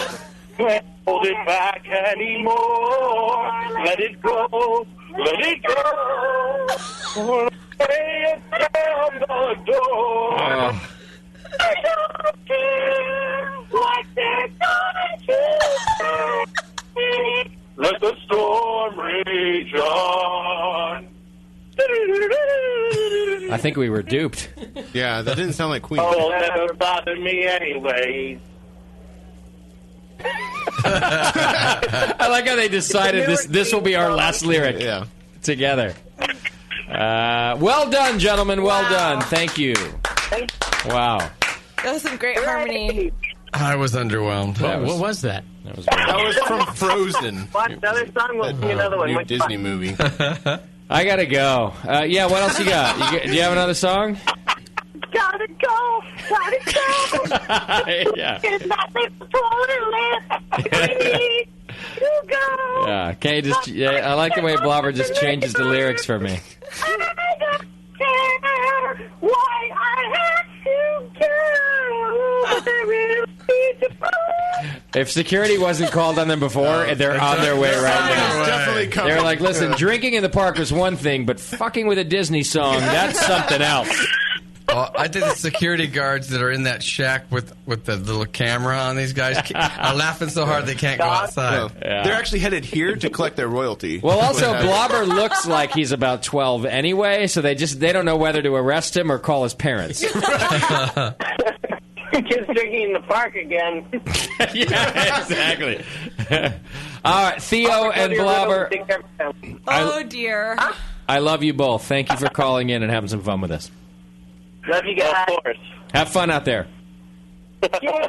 Bye, guys. Good times for Blobber and Theo. So there's really That's a good combination right there. Think about it. Think back of this program, all right? Blobber has been with us for years and years, and he's a freaky dude, and we love him for it. He's real weird. really is. Theo, a couple of years ago, started calling in from Florida. Also a really freaky dude that we love. The two of them somehow are now together and on the same plane in Florida drinking beer together. It's like a binary star. This is a nice moment for the Brewing Network. Disney makes dreams come true. Yes. They've The been Brewing at it. Network makes dreams come true. It shows you what we could do. Yes, Susie. They've been at it for 3 days now. Like, I got a message from Theo. It's like, I get to meet Blob today! Yay! Right? I'm like, okay. At like 2 o'clock in the morning, my time, I get pictures of them just hugging. Just hugging. Just hugging it out. And then like a couple of hours later, still hugging! Oh, they're bros.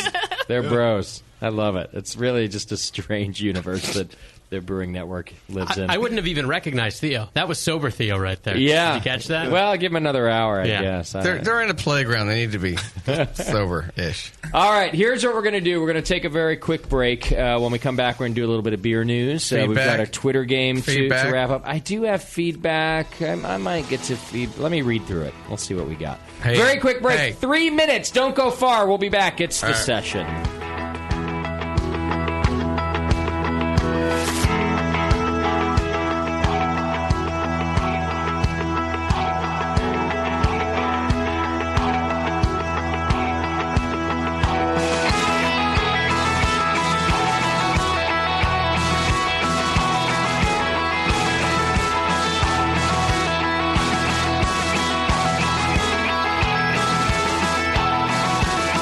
You're listening to the Brewcasters. On the Brewing Network.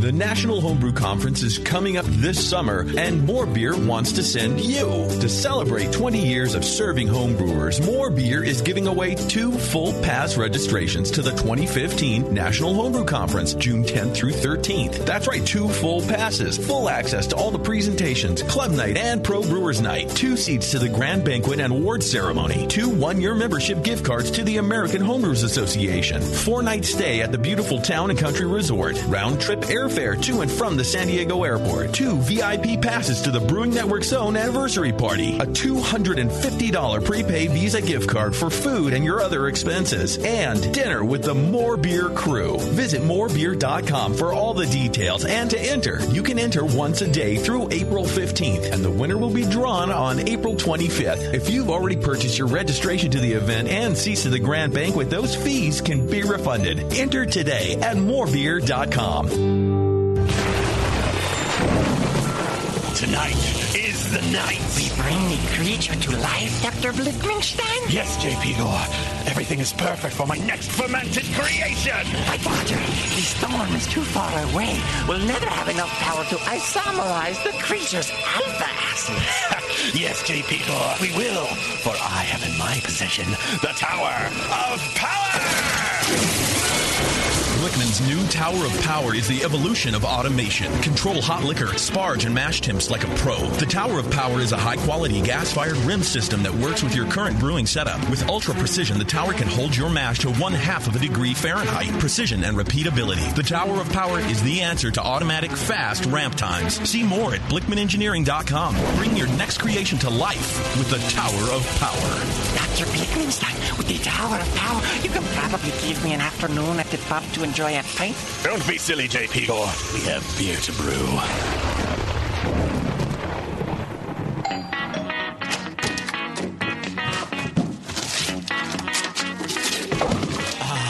What'd you get? More brewing ingredients? Yep. You know what I love about Brewmaster's Warehouse? The $6.99 shipping? Well, yeah, but... Oh, the in-store classes for beginning brewers. Yeah, that's cool, but... Oh, the Brew Builder. Creating and saving your recipes online is awesome! No, yes, but... The cheese-making supplies. No. Oh, the wine-making supplies. Oh, the distilling equipment and liquor flavorings. All that stuff is awesome, yes, but what I really love is that the guy who runs it is totally hot.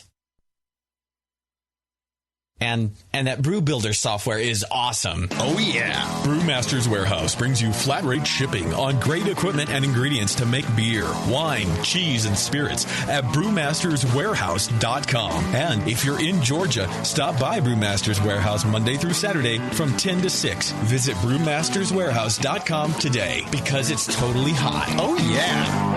Segmented, demented, fermented. It's The Session.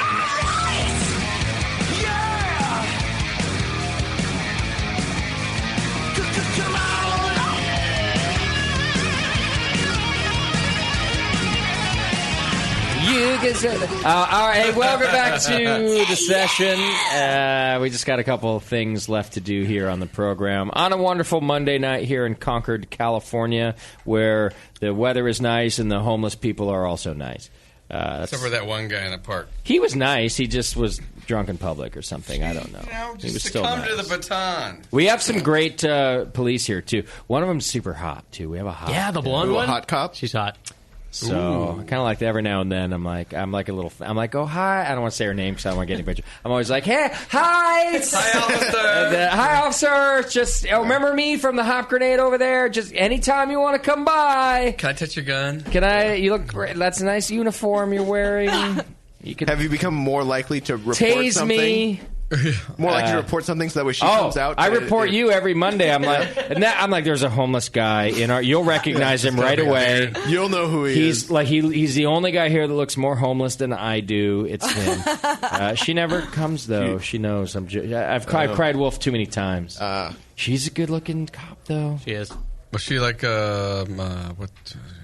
Never mind. That was really funny, No, I was thinking that was a really good TJ joke. Hooker. Oh, well, I mean, let's not go crazy. She's all right. As far as cops go.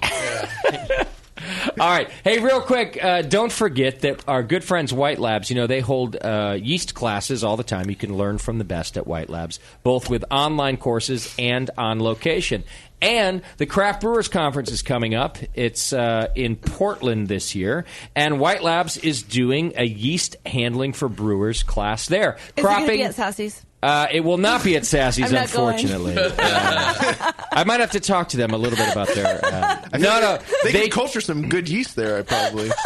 They take this stuff... they have a whole outbreak. Well, culture good yeast is probably not the right... Culture yeast, yes. Yeah. I never found a yeast I ain't liked. Actually, when it comes to courses, they take it very seriously. Yeast handling for brewers, cropping, storing, and propagation. It's happening in Portland, Oregon. Register early, which would be by March 14th, and you get a discount, and it's a pretty good discount. So go over to whitelabs.com and register early. But you're going to learn about all sorts of things. Yeast collection and storage, using and reusing yeast pitch rates they're going to talk about with you, yeast propagation, Brettanomyces and bacteria is on the docket. All sorts of QC type of control that you need to know as a brewer. Troubleshooting fermentation problems, some things we talked about tonight. You can really get a good foundation in a strong one-day course out there at the Craft Brewers Conference. What are the dates again? Go to whitelabs.com and register by March 14th. That's your early registration deadline. And then it's happening in Portland during the Craft Brewers Conference. But not on one of the regular days, which is before, I April. assume, or something. I do think it's right before. Let's see. It's a day where you could afford the whole day. Yeah, it's happening. You're absolutely Monday or right, Tuesday. Tasty. It's happening Tuesday, April 14th. All right, I want to be there. So, who do I have to talk to? I'll talk to. Go to whitelabs.com, check it out. It's Tuesday, April 14th, and sign up by the other direction. Sign up by March 14th to get yourself a discount, ladies and gentlemen. So go. To make up for my lame jokes, I would personally endorse the education that the guys at White Labs, and gals mostly actually, do at White Labs. Our good friend Kara Taylor is a badass, for example. Neva is a badass. They're just so good at sharing their knowledge and what they know and making it make sense and really, really teaching. Yeah. Teaching. They do. And so they do other courses as well, but this is one that they really want you to go to because it's during the Craft Brewers Conference. You're going to get to meet a lot of other great brewers that are there. People from all over the world go to the Craft Brewers Conference. Those are all great things to understand, too. That's a great list of topics. Do it while you can because this is one that's going to sell out. So register by March 14th, and you'll get a discount, and the class is April 14th. So go check it out. Yeah. All right, what shall we do? A little bit of beer news? Yeah, why not? All right. I like beer news. And in fact, the more we do it, this is some beer news. The more we like it. Right after you do feedback. So we're going to do beer news instead. That's what we're going to do. No, not instead. Before. We'll see. Moscow, what's in the news this week? Well, I'm going to take an opportunity to play some 311. What's happening right now? Because why are you doing top this story today is Chip Walton in the news? God, even though there are very, very important stories in the news, I'm going to lead off with this ears one. are bleeding. 311 is getting into the craft beer biz, guys. No. Yes, it did I'm come sure it'll be on. terrible. Those guys know what they're doing. Wait, were we just making fun of them last week? Yeah, we were. This is too much of a coincidence. They are musicians. Are they going to play 311 music to the fermenters because yeast will mutiny? Yeah. So what's They're happening? coming out with some awful red beer called Amber is the color of your energy. Well, they are coming out with an amber. Yes. What's happening? So they're going to be teaming up with. Misappropriated chakras ale. Will you pipe down, everybody? Everybody Jesus. pipe down. This Omaha band 311. They're going to team up with Rock Brothers Brewing out of Tampa, Florida. You might remember them as the brewery that brought you the Hootie and the Blowfish beer. Nebraska Brewing's helping out as well out of Papillon, Nebraska. Why doesn't that brewery change their name to One Hit Wonder? Because they're first now they have Hootie and then 311. 311 was no one-hit wonder. They had lots of hits. They did. Oh yeah. In any case, they're going to be creating an amber ale. Okay. Rock Brothers. How do we know it's an amber ale? How do we know it's an amber ale? Well, amber was definitely their biggest hit. Okay. But so it could debut as soon as July at a 2-night concert in Vegas, after which they will likely roll out the beer on draft at select local bars in Omaha and L.A., and then they're going to go even wider. They're going to can it. Well, they should can it. I'll tell you that right now. They should can it before. That's the only part of the story I've liked so far. So they're playing in Vegas? Yes. Oh, I know the room at the Hard Rock I want. You do? Remember the one we had? I remember the room. So you can that stay in. magical night. Yeah. It was Me and Doc have a special night. No, it was All right. Schumann's party. Moscow, Big- let me tell you, there's one thing that worries me the most about this story, and I don't know if it's what you actually think it is. The thing that worries me most is, am I going to have to interview these motherfuckers about their beer? Year. And they're going to go like, hey, aren't you the guy who's been hating us since Chip Walton came on the show? Yes. Not that they'll know Chip Right. Walton. Nick Hexum knows you. But, like if the word gets out that, yes, they have to go on a promotional tour for the beer, and someone says you should go on the BN, yes, and then someone tells them, by the way, most of the people on the BN, except for Moscow, hate you. Right. I don't hate them. I don't even know them. I'm going to be very uncomfortable. They hate you more than they hate Hanson on the BN. Hanson, I ended up liking. This is what I'm going to. I got to meet the Hanson guys at GABF. Yeah. Great guys, and that seem to be like into beer. My worry is I'm going to become like that guy. I'm the hypocrite. The 311 guys are going to come on the program. And you're going to like them. They're going to turn out to be nice fucking guys. Yep. And by the way, they're wildly more successful than I am, so I'm just the guy over here who says they suck. Right. Meanwhile, I still live in a shack in Martinez. Kate's shack. These are the things that I worry about. To be not like that. I feel You're like- allowed to hate them openly. It's okay. Maybe that's a chance for you to look at the type of people you hate, and maybe you shouldn't hate as many people. I don't know. Well, that's now you sound like my mother. Hey, there's You're allowed to hate people say, I try to be not like that. You're allowed to hate them. It's okay. Hey, there's an amendment just for you. Yeah, right. So, Moscow, this is what I worry about with this story. Yeah, well, 311's great, and it's coming. You know the beer's going to be good, too. So if I can get them on this program, they're coming. Oh, they're coming. Oh, man. No phone-in shit either. No, Wait, in who's studio. brewing the beer again? It's Rock Brothers Brewery out of Tampa, Florida, and All right. Nebraska Brewing out of Papillon, Nebraska. I like Nebraska Brewing. Tyson over there. How'd they get hooked up with this? This marketing, man. Yeah. Tyson brews great beer. Also, over there. not everybody shares your opinion. Turns out millions of people like 311. Well, listen, Just millions not of in this people room. also like, what do they know about beer? Maroon 5. Thank you. And good, Celine too. Dion. Well, So, let's not go with the masses on this. All right, so I don't even know what that... turn her mic off. I know. Jesus. Turn Nicole off. All right. Now we're on to something. On to more important stories.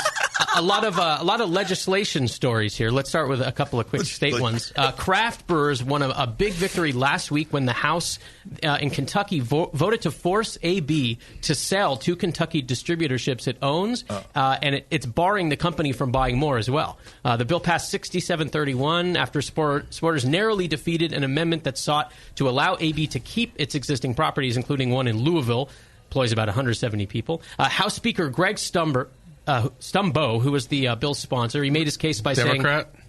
saying... he was a Democrat, yes, is a Democrat. I would urge the members to reconsider this amendment because it does not... It does create a monopoly for Anheuser-Busch. After his brief speech, the vote on the floor flipped in his favor, and that cleared the way for the final vote, which now moves to the Senate.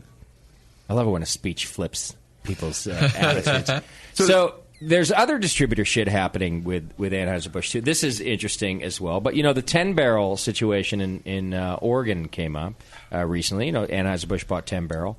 Well, Anheuser-Busch is not just a brewery conglomerate. They own several distributors, like in this case that you're talking about. But what they also do is they franchise out rights to beers to be distributed. So independent distributors can essentially purchase an Anheuser-Busch franchise. Well, they'll then distribute the Budweiser, the Bud Light, the Bud products, but also whatever else might come under that blanket. And in this particular case, it was a 10-barrel beer. Well, now Anheuser-Busch isn't quite happy with how this, I believe, Portland area distributor is dealing with the 10-barrel. Anheuser-Busch wants it back. They won't give it back. You can't just take it back. You have to buy it back. They haven't offered the right price yet. And they end up in this gnarly sort of fucking situation where the distributor's holding out for more money. Anheuser-Busch is angry because they're not getting the distribution that they want. And it's turning ugly already for this little 10-barrel acquisition that's happened. It's a similar thing that you're talking about in Kentucky, where they actually, it's not just battling about beer and shelf space. It ends up battling about who distributes the beer, how it goes from point A to point B, and it gets crazy. Yeah. Well, that's what I don't understand. What is the bill actually forcing the distributor or Anheuser-Busch to actually do? Well, so let me go on. So unlike in-state brewers, AB and other out-of-state brewers can own Kentucky distributorships under state law. So in-state craft brewers are seeking to level that playing field. They basically fear that they'd be crowded out of the market if AB buys up more distributorships and won't carry their craft beer to market. Which is very possible that could happen. Sure, yeah. This is a strong antitrust argument. Yeah. AB is insisting that they have no intentions of buying more Kentucky distributorships, but who knows if that's true or not. No, of course we don't have any intention of doing that. Of course we don't. We're going to buy 10-barrel and then, you guys can keep distributing it as you did. Of course we're not trying to interfere. I feel like this would be a lot better if you were saying it in a foghorn leghorn accent. I don't know how to do that, but you know what? I think you're right, actually. Partner, sir. This is where we have no intention. We have no intention of distributing your beer in any other way. Yeah. I say we have no intention. This is where the rubber meets the road, and stuff starts to really come to light about what the intentions are of these people. And I'm still waiting for it all to play out. Well, and that's what I've been confused about this whole time is the three-tiered system after Prohibition was supposed to prevent Anheuser-Busch from even being able to own distributorships. Correct. And so that's what's interesting. I know. Like, so that got once already... it goes to interstate... That already got loopholes. Like this. That already got loopholed. So that's what I don't understand why there would be resistance to actually... I see a conflict of interest. Resistance amongst the legislature to actually keep this. No, let's keep this loophole here. Yeah. Because Anheuser-Busch is feeding my campaign fund. Exactly. Well, I mean, so here's a quote from Representative Adam Koenig, the other side of the aisle. He basically compared the bill to eminent domain because it forces a company to sell its property. He said, taking away someone's business like this is not our role as a legislature. It's just not right. So the question is, should the state force private companies to do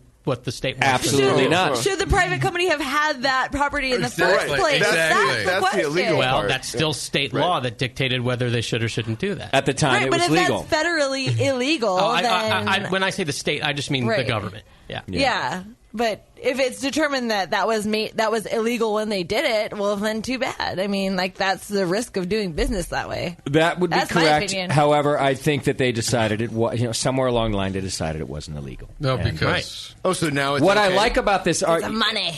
What I like about the clearness of the argument going on in Oregon is that it's quite clear. This The Oregon, clarity? the clarity thing.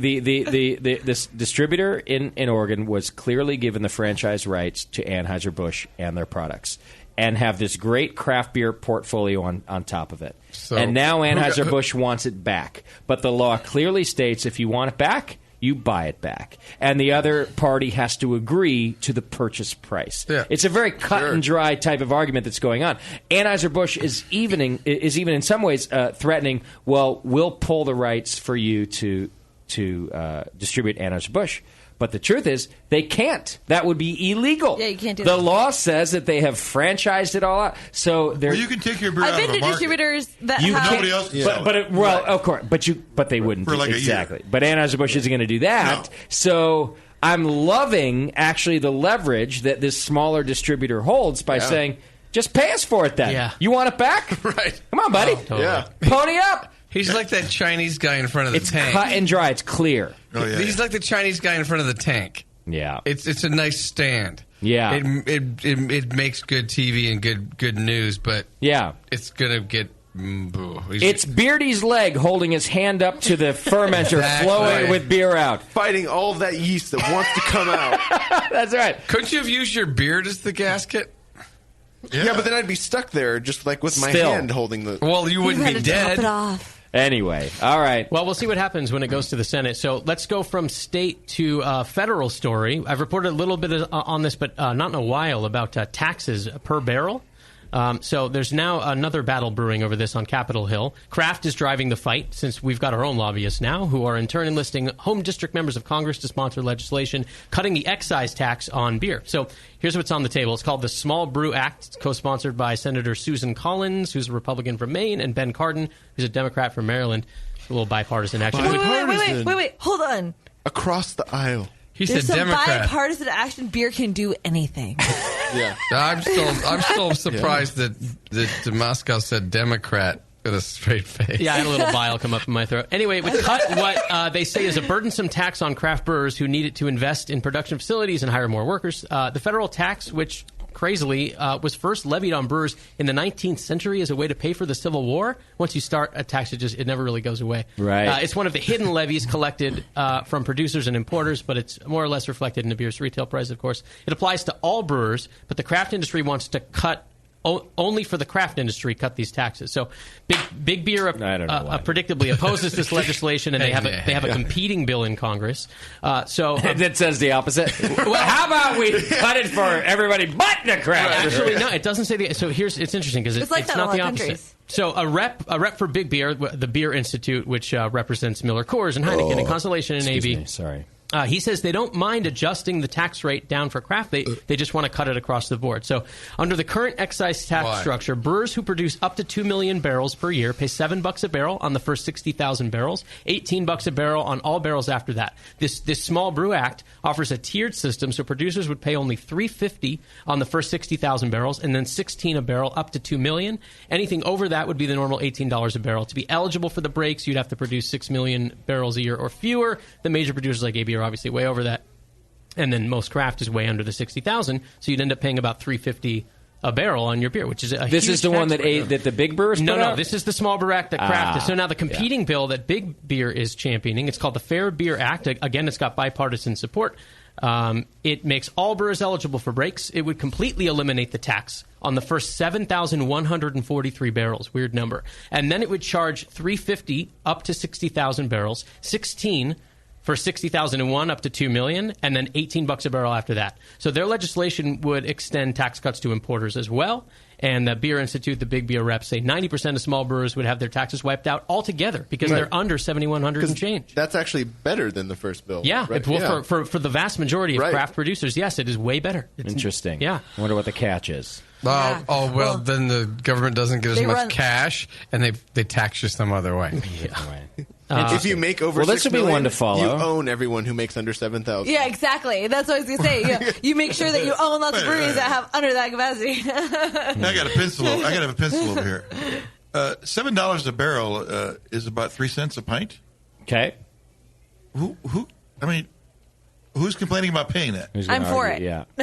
Yeah. I mean, when you're a production brewery, that. it comes down to tenths of a cent per. No, but per you're passing that pint. along to the consumer. That goes on to anyway. the consumer. When it comes to taxes like that, I think you're but right. The brewery pays the excise tax. But it's passed on to us. We pay that. I'm not paying 3 cents more for a pint. I have a problem with that. I'm already paying sales tax on my bill. I'm already paying income taxes and property taxes. My business pays taxes. I understand everyone's just for every tax. Where does it end? And that nasty thing called a tip. It's on tires. Yeah, and then there's tipping. I just don't get upset about taxes. I like roads. I like when potholes are filled. I like having, our government's not perfect. They don't do things the right way. Like, nobody can agree. Nobody's getting any work done right now. But at the same time, I don't care about paying taxes. It's fine with me. It's that's part of being alive and living in a functional place. It's a matter of degree, though, where no one's saying no. I don't know. I'm just not that worried about it. What's a good tax? Well, if I had a 4,000 barrel a year brewery, yeah, $7, 28 grand, right? That's just serious money.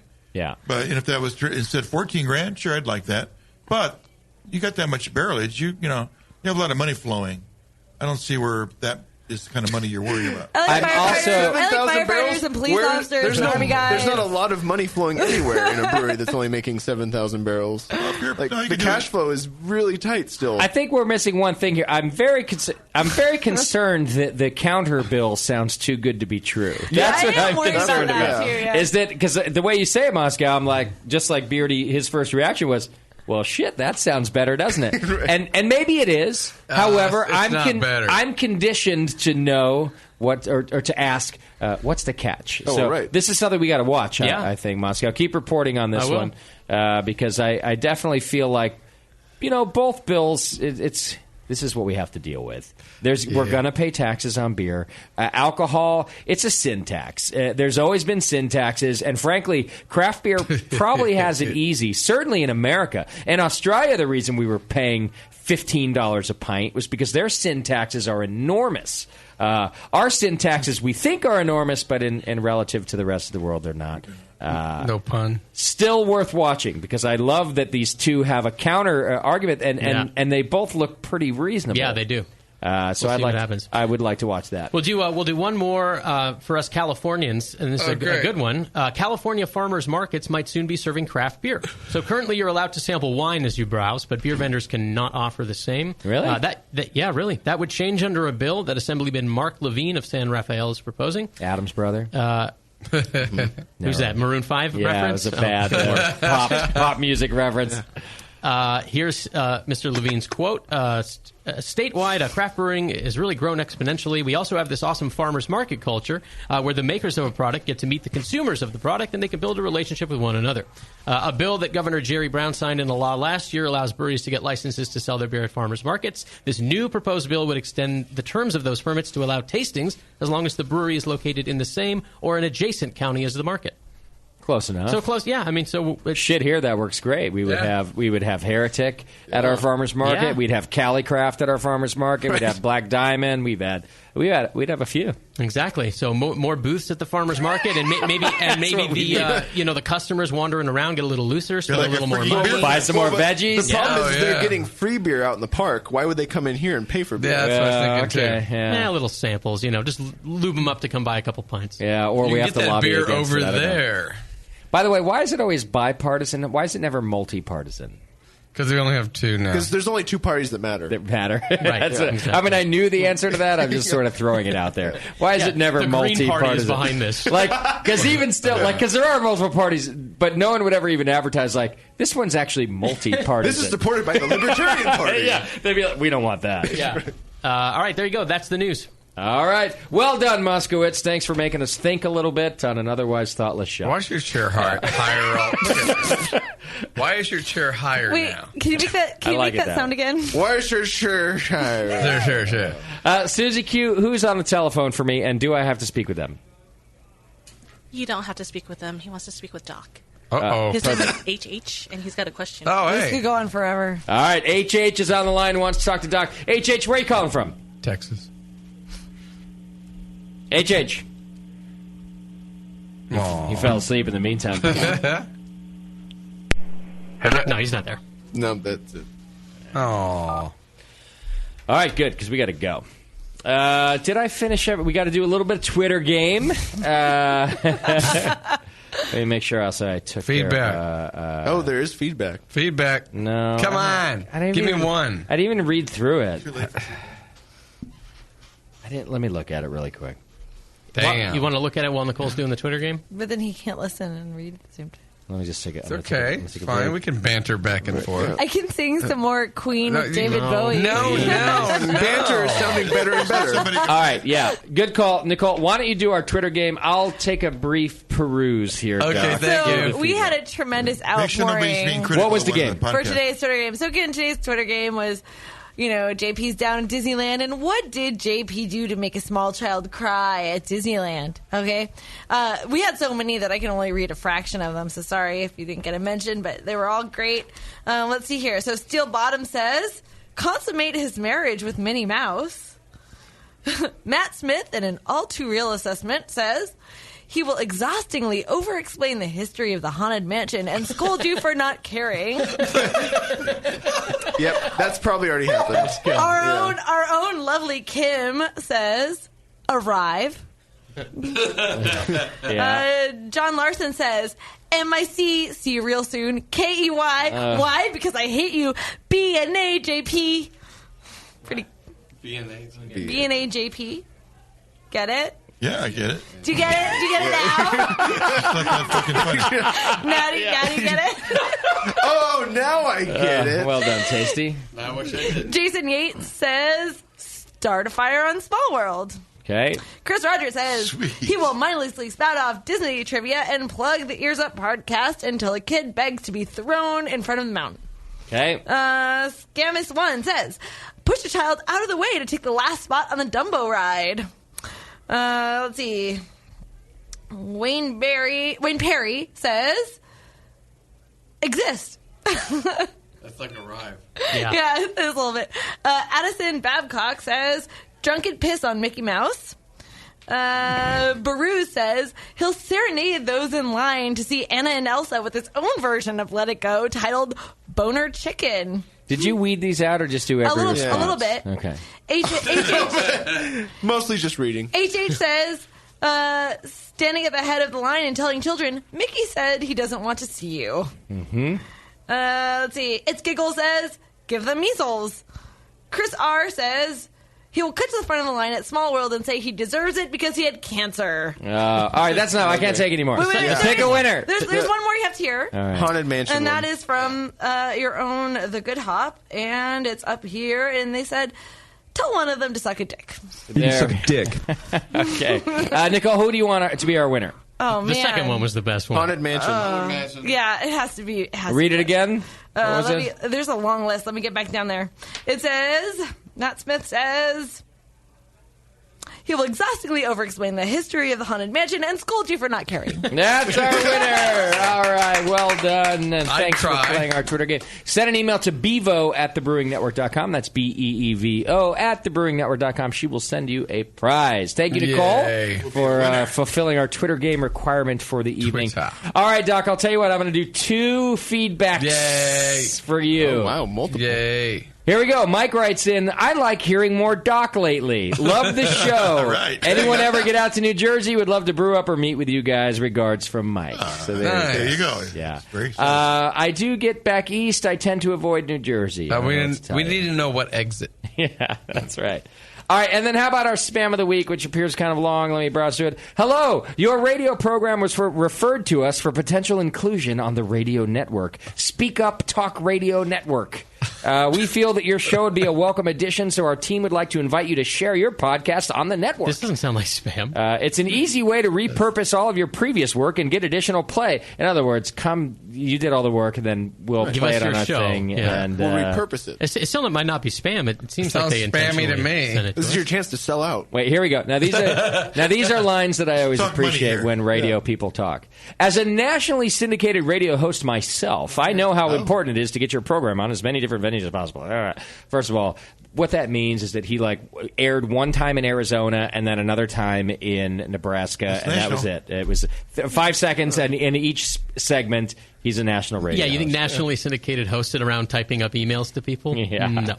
But now here we go. There's a hosting fee of only $350, and that airs your show every day for 6 months. Is that all? We add a fresh program of yours on a weekly basis, et cetera, et cetera. All my best from Pat. We have fresh programming? SpeakUpTalkRadio.com. People named Pat are totally trustworthy. So a nationally syndicated radio host only signed his first name? Pat. Or Pat. Their first name? I love listening his to Pat. or her. His or her. Yeah, right. I said Oh, there. yeah. Yes, there. Ambiguous. Ambiguous. Right. Absolutely right. They should pay for content, not charge for it. And we have Thank you, Tasty. Yes. Pat's partner, This Chris. is why we're not on FM radio anymore. Yeah. I said the same thing for 3 years. All right, well, we'll see you later. And then finally, here we are in our own little closet in Concord. Far from FM. All right, that is it for today, ladies and gentlemen. Next week, we've got Tioga Sierra Brewing Company coming on the program. Great Sequoia. beer. Tioga. Oh, is that what it is? Tioga Sequoia. Whatever. Whatever. What did he say? I thought it was Sequoia Sierra. Tioga. Okay. Is it Sequoia Tioga? Sequoia Nevada Brewing Company. We got some fucking guys from another place coming into the place with some beer. They make some things. I don't know. They have Tiger. They might cancel. Wait, which? It's Tioga what? Tioga Sequoia. Thank you. Their beers are really damn good. Thank you. Their beers are really good. Tasty, do you have a beer that didn't turn out? That way we can have something to talk about next week? Yeah, maybe. Just in case they're like, you know what, F those guys. Better have a plan B. Can't say we'd blame them. They're fans. They'll be here with bells on, I'm sure. Actually, they're great guys, and they do make great If they're beer. fans, So. I'll be here with nutters on. There we go. Ooh. All right, that is it for us. We'll be back next week, and then things happen in the meantime. I don't know what. I don't think we have any of the programs airing this week, do we? We did it all last. Come down to Heretic on Saturday for the BN Brew Club Brew Day. There you go. Brew, brew, brew. Heretic on Saturday. We're going to be there at about 9:30 till 4. Come hang out with us. And thanks, everybody. Good show. Yay. I dislike that.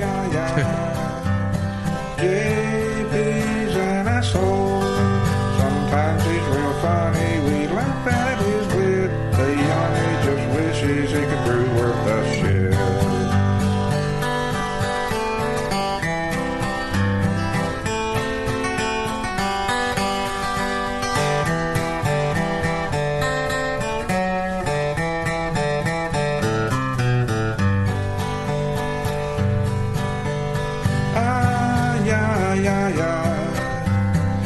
JP's an asshole. Justin's a nice guy, and when